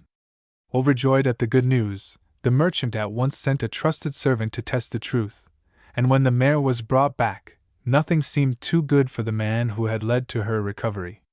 At the wedding festivities, Harisarman was treated as an honored guest, and no longer had he any need to complain of not having food enough. His wife of course thought he would forgive her now for having neglected him. But not a bit of it. He still sulked with her, and she could never feel quite sure what the truth was about the mare. All went well with Harisarman for a long time. But presently something happened which seemed likely to get him into very great trouble. A quantity of gold and many valuable jewels disappeared in the palace of the king of the country, and when the thief could not be discovered, someone told the king the story of the stolen mare, and how a man called Harisarman, living in the house of a rich merchant in the chief city, had found her when everyone else had failed. "Fetch that man here at once," ordered the king, and very soon Harisarman was brought before him. "I hear you are so wise you can reveal all secrets," said the king. "Now tell me immediately who has stolen the gold and jewels and where they are to be found." Poor Harisarman did not know what to say or do. "Give me till tomorrow," he replied in a faltering voice. "I must have a little time to think." "I will not give you a single hour," answered the king. For seeing the man before him was frightened, he began to suspect he was a deceiver. "If you do not at once tell me where the gold and jewels are, I will have you flogged until you find your tongue." Hearing this, Harisarman, though more terrified than ever, saw that his only chance of gaining time to make up some story was to get the king to believe in him. So he drew himself up and answered, "The wisest magicians need to employ means to find out the truth. Give me 24 hours, and I will name the thieves. You are not much of a magician if you cannot find out such a simple thing as I ask of you," said the king. And turning to the guards, he ordered them to take Harisarman to prison, and shut him up there without food or drink till he came to his senses. The man was dragged away, and very soon he found himself alone in a dark and gloomy room from which he saw no hope of escape. He was in despair and walked up and down, trying in vain to think of some way of escape. "I shall die here of starvation, unless my wife finds some means of setting me free," he said. "I wish I had treated her better instead of being so sulky with her." He tried the bars of the window, but they were very strong, he could not hope to move them. And he beat against the door, but no notice was taken of that. 9. What lesson does the trouble Harisarman was in teach? 10. Do you think it would have been better for him to tell the king he could not reveal secrets? Chapter 6. When it got quite dark in the prison, Harisarman began to talk to himself aloud. "Oh," he said, "I wish I had bitten my tongue out before I told that lie about the mare. It is all my foolish tongue which has got me into this trouble. Tongue! Tongue!" he went on. "It is all your fault." Now a very strange thing happened. The money and jewels had been stolen by a man, who had been told where they were by a young servant girl in the palace whose name was Jiva, which is the Sanskrit word for tongue, and this girl was in a great fright when she heard that a revealer of secrets had been taken before the king. "He will tell of my share in the matter," she thought, "and I shall get into trouble." It so happened that the guard at the prison door was fond of her, as well as the thief who had stolen the money and jewels. So when all was quiet in the palace, Jiva slipped away to see if she could get that guard to let her see the prisoner. "If I promise to give him part of the money," she thought, "he will undertake not to betray me." The guard was glad enough when Jiva came to talk to him, and he let her listen at the keyhole to what Harisarman was saying. Just imagine her astonishment when she heard him repeating her name again and again. "Jiva! Jiva! Thou," he cried, "art the cause of this suffering. Why didst thou behave in such a foolish manner, just for the sake of the good things of this life? Never can I forgive thee, Jiva, thou wicked, wicked one!" "Oh! Oh!" cried Jiva in an agony of terror. "He knows the truth, he knows that I helped the thief." And she entreated the guard to let her into the prison that she might plead with Harisarman not to tell the king what she had done. The man hesitated at first, but in the end she persuaded him to consent by promising him a large reward. When the key grated in the lock, Harisarman stopped talking aloud, wondering whether what he had been saying had been overheard by the guard, and half hoping that his wife had got leave to come and see him. As the door opened and he saw a woman coming in by the light of a lantern held up by the guard, he cried, "Vidya, my beloved!" But he soon realized that it was a stranger. He was indeed surprised and relieved, when Jiva suddenly threw herself at his feet and, clinging to his knees, began to weep and moan. "O most holy man!" she cried between her sobs, "who knowest the very secrets of the heart, I have come to confess that it was indeed I, Jiva, your humble servant, who aided the thief to take the jewels and the gold and to hide them beneath the big pomegranate tree behind the palace." "Rise," replied Harisarman, overjoyed at hearing this. "You have told me nothing that I did not know, for no secret is hidden from me. What reward will you give me if I save you from the wrath of the king?" "I will give you all the money I have," said Jiva. "And that is not a little." "That also I knew," said Harisarman. "For you have good wages, and many a time you have stolen money that did not belong to you. Go now and fetch it all, and have no fear that I will betray you." 11. What mistakes do you think Jiva made in what she said to Harisarman? 12. What would have been the best thing for her to do when she thought she was found out? Chapter 7. Without waiting a moment, Jiva hurried away to fetch the money, but when she got back with it, the man on guard, who had heard everything that had passed between her and Harisarman, would not let her into the prison again till she gave him 10 gold pieces. Thinking that Harisarman really knew exactly how much money she had, Jiva was afraid he would be angry when he missed some of it, and again she let out the truth, which he might never have guessed. For she began at once to say, "I brought all I had, but the man at the door has taken 10 pieces." This did vex Harisarman very much, and he told her he would let the king know what she had done, unless she fetched the thief who had taken the money and jewels. "I cannot do that," said Jiva, "for he is very far away. He lives with his brother, Indradatta, in the forest beyond the river, more than a day's journey from here." "I did but try you," said the clever Harisarman, who now knew who the thief was, "for I can see him where he is at this moment. Now go home and wait there till I send for you." But Jiva, who loved the thief and did not want him to be punished, refused to go until Harisarman promised that he would not tell the king who the man was or where he lived. "I would rather," she said, "bear all the punishment than that he should suffer." Even Harisarman was touched at this, and fearing that if he kept Jiva longer, she would be found in the prison by messengers from the king, he promised that no harm should come to her or the thief, and let her go. Very soon after this, messengers came to take Harisarman once more before the king, who received him very coldly and began at once to threaten him with a terrible punishment, if he did not say who the thief was, and where the gold and jewels were. Even now Harisarman pretended to be unwilling to speak. But when he saw that the king would put up with no more delay, he said, "I will lead you to the spot where the treasure is buried, but the name of the thief, though I know it, I will never betray."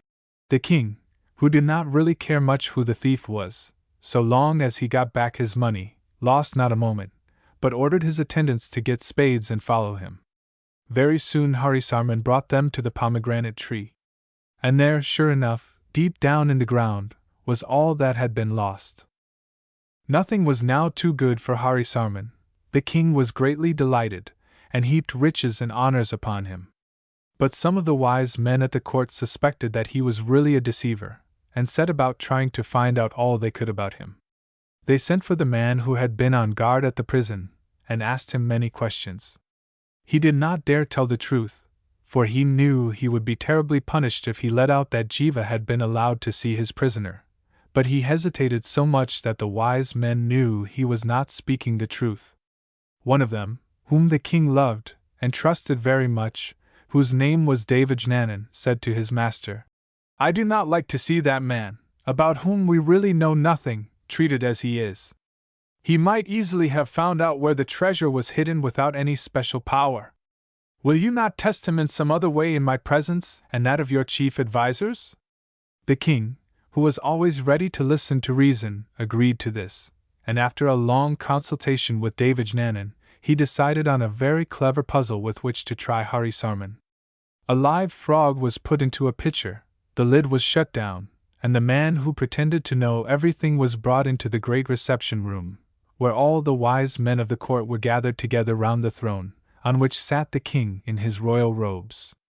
Devajnanan had been chosen by his master to speak for him, and coming forward, he pointed to the small pitcher on the ground, and said, "Great as are the honors already bestowed on you, they shall be increased if you can say at once what is in that pitcher."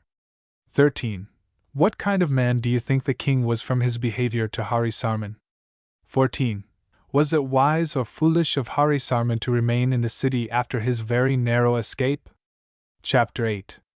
Harisarman thought when he looked at the pitcher, "Alas, alas, it is all over with me now. Never can I find out what is in it. Would that I had left this town with the money I had from Jiva before it was too late." Then he began to mutter to himself, as it was always his habit to do when he was in trouble. It so happened that, when he was a little boy, his father used to call him Frog, and now his thoughts went back to the time when he was a happy innocent child, and he said aloud, "Oh, Frog, what trouble has come to you? That pitcher will be the death of you." Even Devajnanan was astonished when he heard that, and so were all the other wise men. The king was delighted to find that after all he had made no mistake, and all the people who had been allowed to come in to see the trial were greatly excited. Shouting for joy, the king called Harisarman to come to the foot of the throne, and told him he would never doubt him again. He should have yet more money, a beautiful house in the country as well as the one he already had in the town, and his children should be brought from the farm to live with him and their mother, who should have lovely dresses and ornaments to wear. Nobody was more surprised than Hari Sarman himself. He guessed, of course, that there was a frog in the pitcher. And when the king had ended his speech, he said, "One thing I ask in addition to all that has been given me, that I may keep the pitcher in memory of this day, when my truth has been proved once more beyond a doubt." His request was, of course, granted, and he went off with the pitcher under his arm, full of rejoicing over his narrow escape. At the same time he was also full of fear for the future. He knew only too well that it had only been by a lucky chance that he had used the word jiva in his first danger, and frog in the second. He was not likely to get off a third time, and he made up his mind that he would skip away some dark night soon, with all the money and jewels he could carry, and be seen no more where such strange adventures had befallen him. He did not even tell his wife what he meant to do, but pretended to have forgiven her entirely for the way she had neglected him when he was poor, and to be glad that their children were to be restored to them. Before they came from the farm their father had disappeared, and nobody ever found out what had become of him, but the king let his family keep what had been given to him, and to the end believed he really had been what he had pretended to be.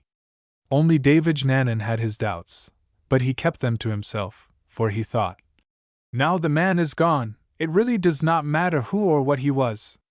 15. What is the chief lesson to be learned from this story? 16. What do you think it was that made Hari Sarman think of his boyhood when he was in trouble? 17. Do you think he took the pitcher and frog with him when he left the city? 18. Do you think there was anything good in the character of Hari Sarman? 9. The Hermit's Daughter. Chapter 1. Near a town in India called Ikshimati, on a beautiful wide river, with trees belonging to a great forest near its banks, there dwelt a holy man named Manakanaka, who spent a great part of his life praying to God. He had lost his wife when his only child, a lovely girl called Kudligarbha, was only a few months old. Kudligarbha was a very happy girl, with many friends in the woods round her home, not children like herself, but wild creatures, who knew she would not do them any harm. They loved her, and she loved them. The birds were so tame that they would eat out of her hand, and the deer used to follow her about in the hope of getting the bread she carried in her pocket for them. Her father taught her all she knew, and that was a great deal, for she could read quite learned books in the ancient language of her native land. Better even than what she found out in those books was what Manakanaka told her about the loving God of all gods who rules the world and all that live in it. Kudligarbha also learned a great deal through her friendship with wild animals. She knew where the birds built their nests, where the baby deer were born, where the squirrels hid their nuts, and what food all the dwellers in the forest liked best. She helped her father to work in their garden in which all their own food was grown, and she loved to cook the fruit and vegetables for Manakanaka and herself. Her clothes were made of the bark of the trees in the forest, which she herself wove into thin, soft material suitable for wearing in a hot climate. 1. What do you think it was which made the animals trust Kudligarbha? 2. Could you have been happy in the forest with no other children to play with? Chapter 2. Kudligarbha never even thought about other children, because she had not been used to having them with her. She was just as happy as the day was long, and never wished for any change. But when she was about 16, something happened which quite altered her whole life. One day her father had gone into the forest to cut wood, and had left her alone. She had finished tidying the house, and got everything ready for the midday meal, and was sitting at the door of her home, reading to herself, with birds fluttering about her head and a pet doe lying beside her, when she heard the noise of a horse's feet approaching. She looked up, and there on the other side of the fence was a very handsome young man seated on a great black horse, which he had reined up when he caught sight of her. He looked at her without speaking, and she looked back at him with her big black eyes full of surprise at his sudden appearance. She made a beautiful picture, with the green creepers covering the hut behind her, and the doe, which had started up in fear of the horse, pressing against her. The man was the king of the country, whose name was Dhridavarman. He had been hunting and had got separated from his attendants. He was very much surprised to find anyone living in the very depths of the forest, and was going to ask the young girl who she was, when Kudligarbha saw her father coming along the path leading to his home. Jumping up, she ran to meet him, glad that he had come, for she had never before seen a young man and was as shy as any of the wild creatures of the woods. Now that Manakanaka was with her, she got over her fright, and felt quite safe, clinging to his arm as he and the king talked together. 3. Can you describe just how Kudligarbha felt when she saw the king? 4. Do you think it would have been a good or a bad thing for her to live all the rest of her life in the forest? Chapter 3. Manakanaka knew at once that the man on the horse was the king, and a great fear entered his heart when he saw how Dhridavarman looked at his beloved only child. "Who are you, and who is that lovely girl?" asked the king. And Manakanaka answered, "I am only a humble woodcutter, and this is my only child, whose mother has long been dead. Her mother must have been a very lovely woman, if her daughter is like her," said the king. "Never before have I seen such perfect beauty." "Her mother," replied Manakanaka, "was indeed what you say, and her soul was as beautiful as the body in which it dwelt all too short a time. I would have your daughter for my wife," said the king, "and if you will give her to me, she shall have no wish ungratified. She shall have servants to wait on her and other young girls to be her companions, beautiful clothes to wear, the best of food to eat, horses and carriages as many as she will, and no work to do with her own hands." 5. If you had been Kudligarbha, what would you have said when you heard all these promises? 6. Of all the things the king said she should have, which would you have liked best? Chapter 4. What Kudligarbha did was to cling closely to her father, hiding her face on his arm and whispering, "I will not leave you! Do not send me away from you, dear father!" Manakanaka stroked her hair, and said in a gentle voice, "But, dear child, your father is old, and must leave you soon. It is a great honor for his little girl to be chosen by the king for his bride. Do not be afraid, but look at him and see how handsome he is and how kind he looks." Then Kudligarbha looked at the king, who smiled at her and looked so charming that her fear began to leave her. She still clung to her father, but no longer hid her face, and Manakanaka begged Kudligarbha to let him send her away, so that he might talk with the king alone about the wish he had expressed to marry her. The king consented to this, and Kudligarbha gladly ran away. But when she reached the door of her home, she looked back, and knew in her heart that she already loved the king and did not want him to go away. It did not take long for the matter of the marriage to be settled. For Manakanaka, sad though he was to lose his dear only child, was glad that she should be a queen, and have someone to take care of her when he was gone. After this first visit to the little house in the forest, the king came every day to see Kudligarbha, bringing all kinds of presents for her. She learned to love him so much that she became as eager as he was for the wedding to be soon. When the day was fixed, the king sent several ladies of his court to dress the bride in clothes more beautiful than she had ever dreamt of, and in them she looked more lovely even than the first day her lover had seen her. Now amongst these ladies was a very wise woman who could see what was going to happen, and she knew that there would be troubles for the young queen in the palace, because many would be jealous of her happiness. She was very much taken with the beautiful innocent girl, and wanted to help her so much that she managed to get her alone for a few minutes, when she said to her, "I want you to promise me something. It is to take this packet of mustard seeds, hide it in the bosom of your dress, and when you ride to the palace with your husband, strew the seed along the path as you go.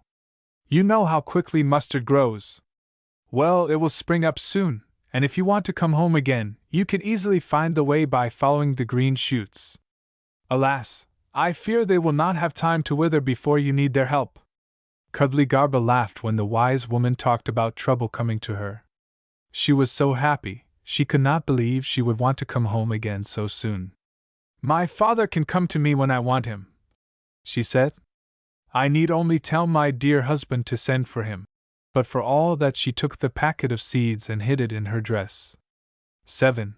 Would you have done as the wise woman told you if you had been the bride? 8. Ought Kudligarbha to have told the king about the mustard seed? Chapter 5. After the wedding was over, the king mounted his beautiful horse, and bending down, took his young wife up before him.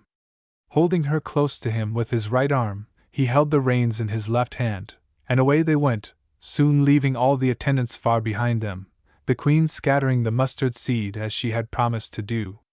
When they arrived at the palace there were great rejoicings, and everybody seemed charmed with the queen, who was full of eager interest in all that she saw. For several weeks there was nobody in the wide world so happy and light-hearted as the bride. The king spent many hours a day with her, and was never tired of listening to all she had to tell him about her life in the forest with her father. Every day he gave her some fresh proof of his love, and he never refused to do anything she asked him to do. But presently a change came. Amongst the ladies of the court there was a beautiful woman, who had hoped to be queen herself, and hated Kudligarba so much that she made up her mind to get her into disgrace with the king. She asked first one powerful person and then another to help her, but everybody loved the queen, and the wicked woman began to be afraid that those she had told about her wish to harm her would warn the king. So she sought about for someone who did not know Kudligarba, and suddenly remembered a wise woman named Asokamala, who lived in a cave not far from the town, to whom many people used to go for advice in their difficulties.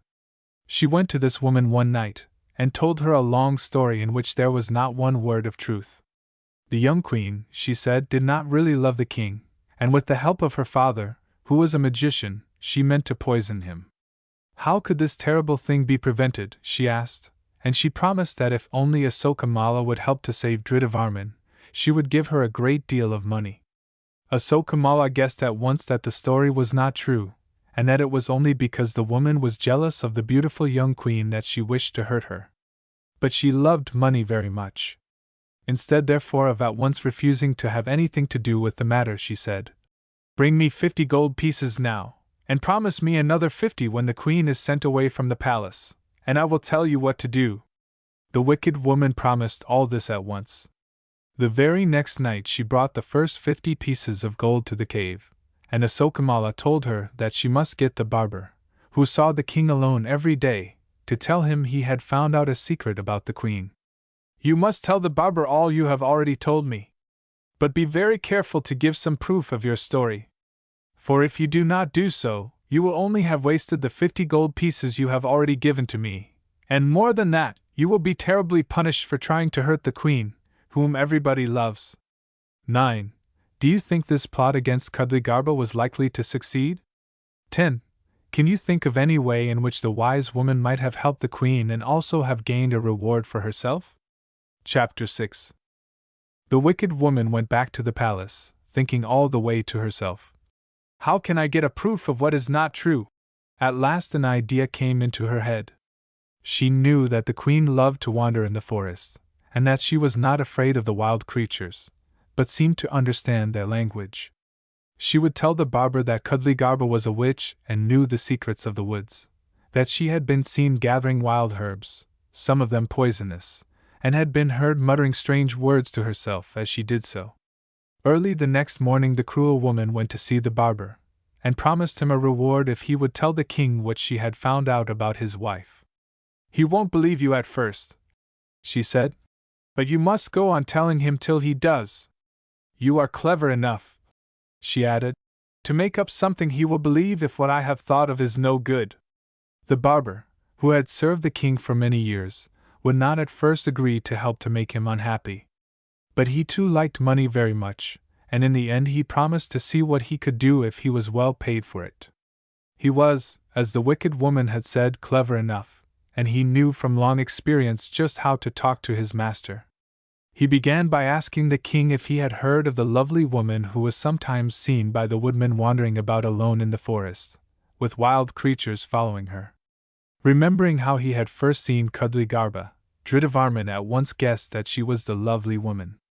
But he did not tell the barber so, for he was so proud of his dear wife's beauty that he liked to hear her praised, and wanted the man to go on talking about her. He just said, "What is she like? Is she tall or short, fair or dark?" The barber answered the questions readily.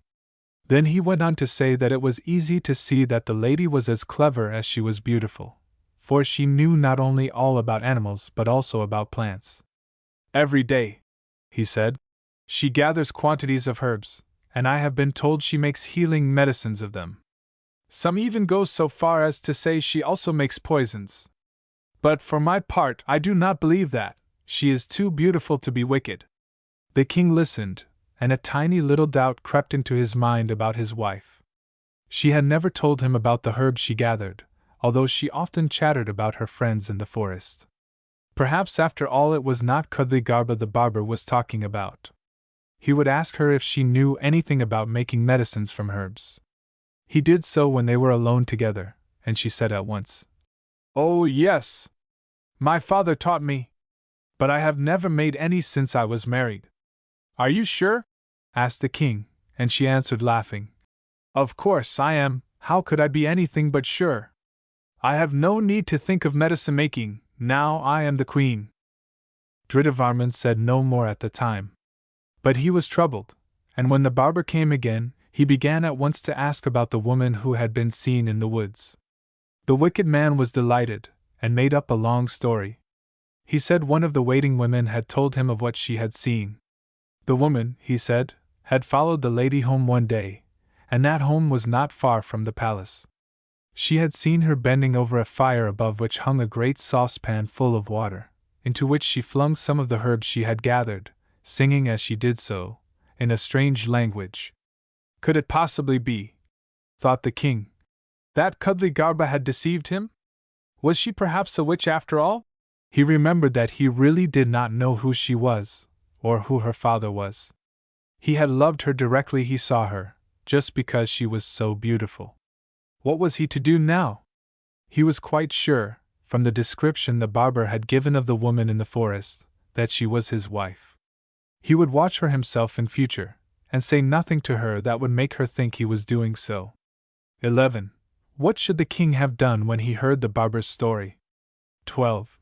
Can you really love anybody truly whom you do not trust? Chapter 7. Although the king said nothing to his wife about what the barber had told him, he could not treat her exactly as he did before he heard it, and she very soon began to wonder what she had done to vex him. The first thing she noticed was that one of the ladies of the court always followed her when she went into the forest. She did not like this, because she so dearly loved to be alone with the wild creatures, and they did not come to her when anyone else was near. She told the lady to go away, and she pretended to do so, but she only kept a little further off. And though the queen could no longer see her, she knew she was there, and so did the birds and the deer. This went on for a little time, and then Kudligarba asked her husband to tell everyone that she was not to be disturbed when she went to see her friends in the forest. "I am afraid," said the king, "that some harm will come to you. There are wild beasts in the depths of the wood who might hurt you. And what should I do if any harm came to my dear one?" Kudligarba was grieved when Dhridavarman said this, for she knew it was not true, and she looked at him so sadly that he felt ashamed of having doubted her. All would perhaps have been well even now, if he had told her of the story he had heard about her, because then she could have proved that it was not true. But he did not do that. He only said, "I cannot let you be alone so far from home. Why not be content with the lovely gardens all round the palace? If you still wish to go to the woods, I will send one of the gamekeepers with you instead of the lady who has been watching you. Then he can protect you if any harmful creature should approach." "If my lord does not wish me to be alone in the forest," answered the queen, "I will be content with the gardens. For no birds or animals would come near me if one of their enemies were with me. But," she added, as her eyes filled with tears, "will not my lord tell me why he no longer trusts his wife, who loves him with all her heart?" The king was very much touched by what Kudligarba said, but still could not make up his mind to tell her the truth. So he only embraced her fondly, and said she was a good little wife to be so ready to obey him. The queen went away very sadly, wondering to herself what she could do to prove to her dear lord that she loved him as much as ever. She took care never to go outside the palace gardens, but she longed very much for her old freedom, and began to grow pale and thin. The wicked woman who had tried to do her harm was very much disappointed that she had only succeeded in making her unhappy, so she went again to Asokamala, and promised her more money if only she would think of some plan to get the king to send his wife away. The wise woman considered a long time, and then she said, "You must use the barber again. He goes from house to house, and he must tell the king that the beautiful woman, who used to roam about in the forest collecting herbs, has been seen there again in the dead of the night, when she could be sure no one would find out what she was doing." Now it so happened that Kudligarba was often unable to sleep because of her grief that the king did not love her so much as he used to do. One night she got so tired of lying awake that she got up very quietly, so as not to disturb her husband, and putting on her sari, she went out into the gardens, hoping that the fresh air might help her to sleep. Presently the king too woke up, and finding that his wife was no longer beside him, he became very uneasy, and was about to go and seek her, when she came back. He asked her where she had been, and she told him exactly what had happened, but she did not explain why she could not sleep. 13. What mistake did the queen make in her treatment of the king? 14. Do you think it is more hurtful to yourself and to others to talk too much or too little? Chapter 8. When the barber was shaving the king the next morning, he told him he had heard that people were saying the beautiful woman had been seen again one night, gathering herbs and muttering to herself. "They talk, my lord," said the man, "of your own name having been on her lips, and those who love and honor you are anxious for your safety. Maybe the woman is indeed a witch, who for some reason of her own will try to poison you." Now Dhridavarman remembered that Kudligarba had left him the night before. And perhaps, he thought, at other times when I was asleep. He could scarcely wait until the barber had finished shaving him, so eager was he to find out the truth. He hurried to his wife's private room, but she was not there, and her ladies told him she had not been seen by them that day. This troubled him terribly, and he roused the whole palace to seek her. Messengers were soon hurrying to and fro, but not a trace of her could be found. Dhridavarman was now quite sure that the woman the barber had talked about was Kudligarba, the wife he had so loved and trusted. "Perhaps," he thought, "she has left poison in my food, and has gone away so as not to see me die." He would neither eat nor drink, and he ordered all the ladies whose duty it was to wait on the queen to be locked up till she was found. Amongst them was the wicked woman who had done all the mischief because of her jealousy of the beautiful young queen, and very much she wished she had never tried to harm her. 15. Where do you suppose the queen had gone? 16. What mistake did the king make when he heard the queen was missing? Chapter 9. In her trouble about the loss of the king's love, Kudligarba longed for her father, for she felt sure he would be able to help her. So she determined to go to him. With the aid of the wise woman who had given her the packet of mustard seed, and who had been her best friend at court, she disguised herself as a messenger, and mounted on a strong little pony, she sped along the path marked out by the young shoots of mustard, reaching her old home in the forest before the night fell. Great indeed was the joy of Manakanaka at the sight of his beloved child, and very soon she had poured out all her sorrow to him. The hermit was at first very much enraged with his son-in-law for the way in which he had treated Kudligarba, and declared that he would use all the powers he had to punish him. "Never," he said, "shall he see your dear face again, but I will go to him and call down on him all manner of misfortunes. You know not, dear child, I have never wished you to know, that I am a magician and can make the very beasts of the field and the winds of heaven obey me. I know full well who has made this mischief between you and your husband, and I will see that punishment overtakes them." "No, no, father," cried Kudligarba. "I will not have any harm done to my dear one, for I love him with all my heart. All I ask of you is to prove to him that I am innocent of whatever fault he thinks I have committed, and to make him love and trust me again." It was hard work to persuade Manakanaka to promise not to harm the king, but in the end he yielded. Together the father and daughter rode back to the palace, and together they were brought before Dhridavarman, who, in spite of the anger he had felt against his wife, was overjoyed to see her. When he looked at her clinging to Manakanaka's arm, as she had done the first time they met, all his old love returned, and he would have taken her in his arms and told her so before the whole court, if she had not drawn back. It was Manakanaka who was the first to speak. Drawing himself up to his full height, and pointing to the king, he charged him with having broken his vow to love and protect his wife. "You have listened to lying tongues," he said, "and I will tell you to whom those tongues belong, that justice may be done to them." Once more Kudligarba interfered. "No, father," she said. "Let their names be forgotten. Only prove to my lord that I am his loving, faithful wife, and I will be content." "I need no proof," cried Dhridavarman. "But lest others should follow their evil example, I will have vengeance on the slanderers. Name them, and their doom shall be indeed a terrible one." Then Manikanaka told the king the whole sad story, and when it was ended, the wicked woman who had first thought of injuring the queen, and the barber who had helped her, were sent for to hear their doom, which was, to be shut up for the rest of their lives in prison. This was changed to 2 years only, because Kudligarba was generous enough to plead for them. As for the third person in the plot, the old witch of the cave, not a word was said about her by anybody. Manikanaka knew well enough what her share in the matter had been, but magicians and witches are careful not to make enemies of each other, and so he held his peace. Dhridavarman was so grateful to his father-in-law for bringing his wife back to him, that he wanted him to stop at court, and said he would give him a very high position there. But Manikanaka refused every reward, declaring that he loved his little home in the forest better than the grand rooms he might have had in the palace. "All I wish for," he said, "is my dear child's happiness. I hope you will never again listen to stories against your wife.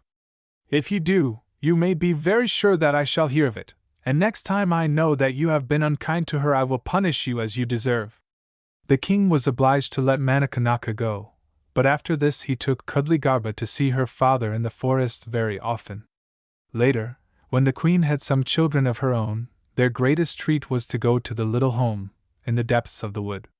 They too learned to love animals, and had a great many pets, but none of those pets were kept in cages. 17. What is the chief lesson to be learned from this story? 18. Which of all the people in this tale do you like best? 19. What do you think is the greatest power in all the world? 20. If you had been Kudligarba, would you have forgiven those who tried to do you harm? Notes.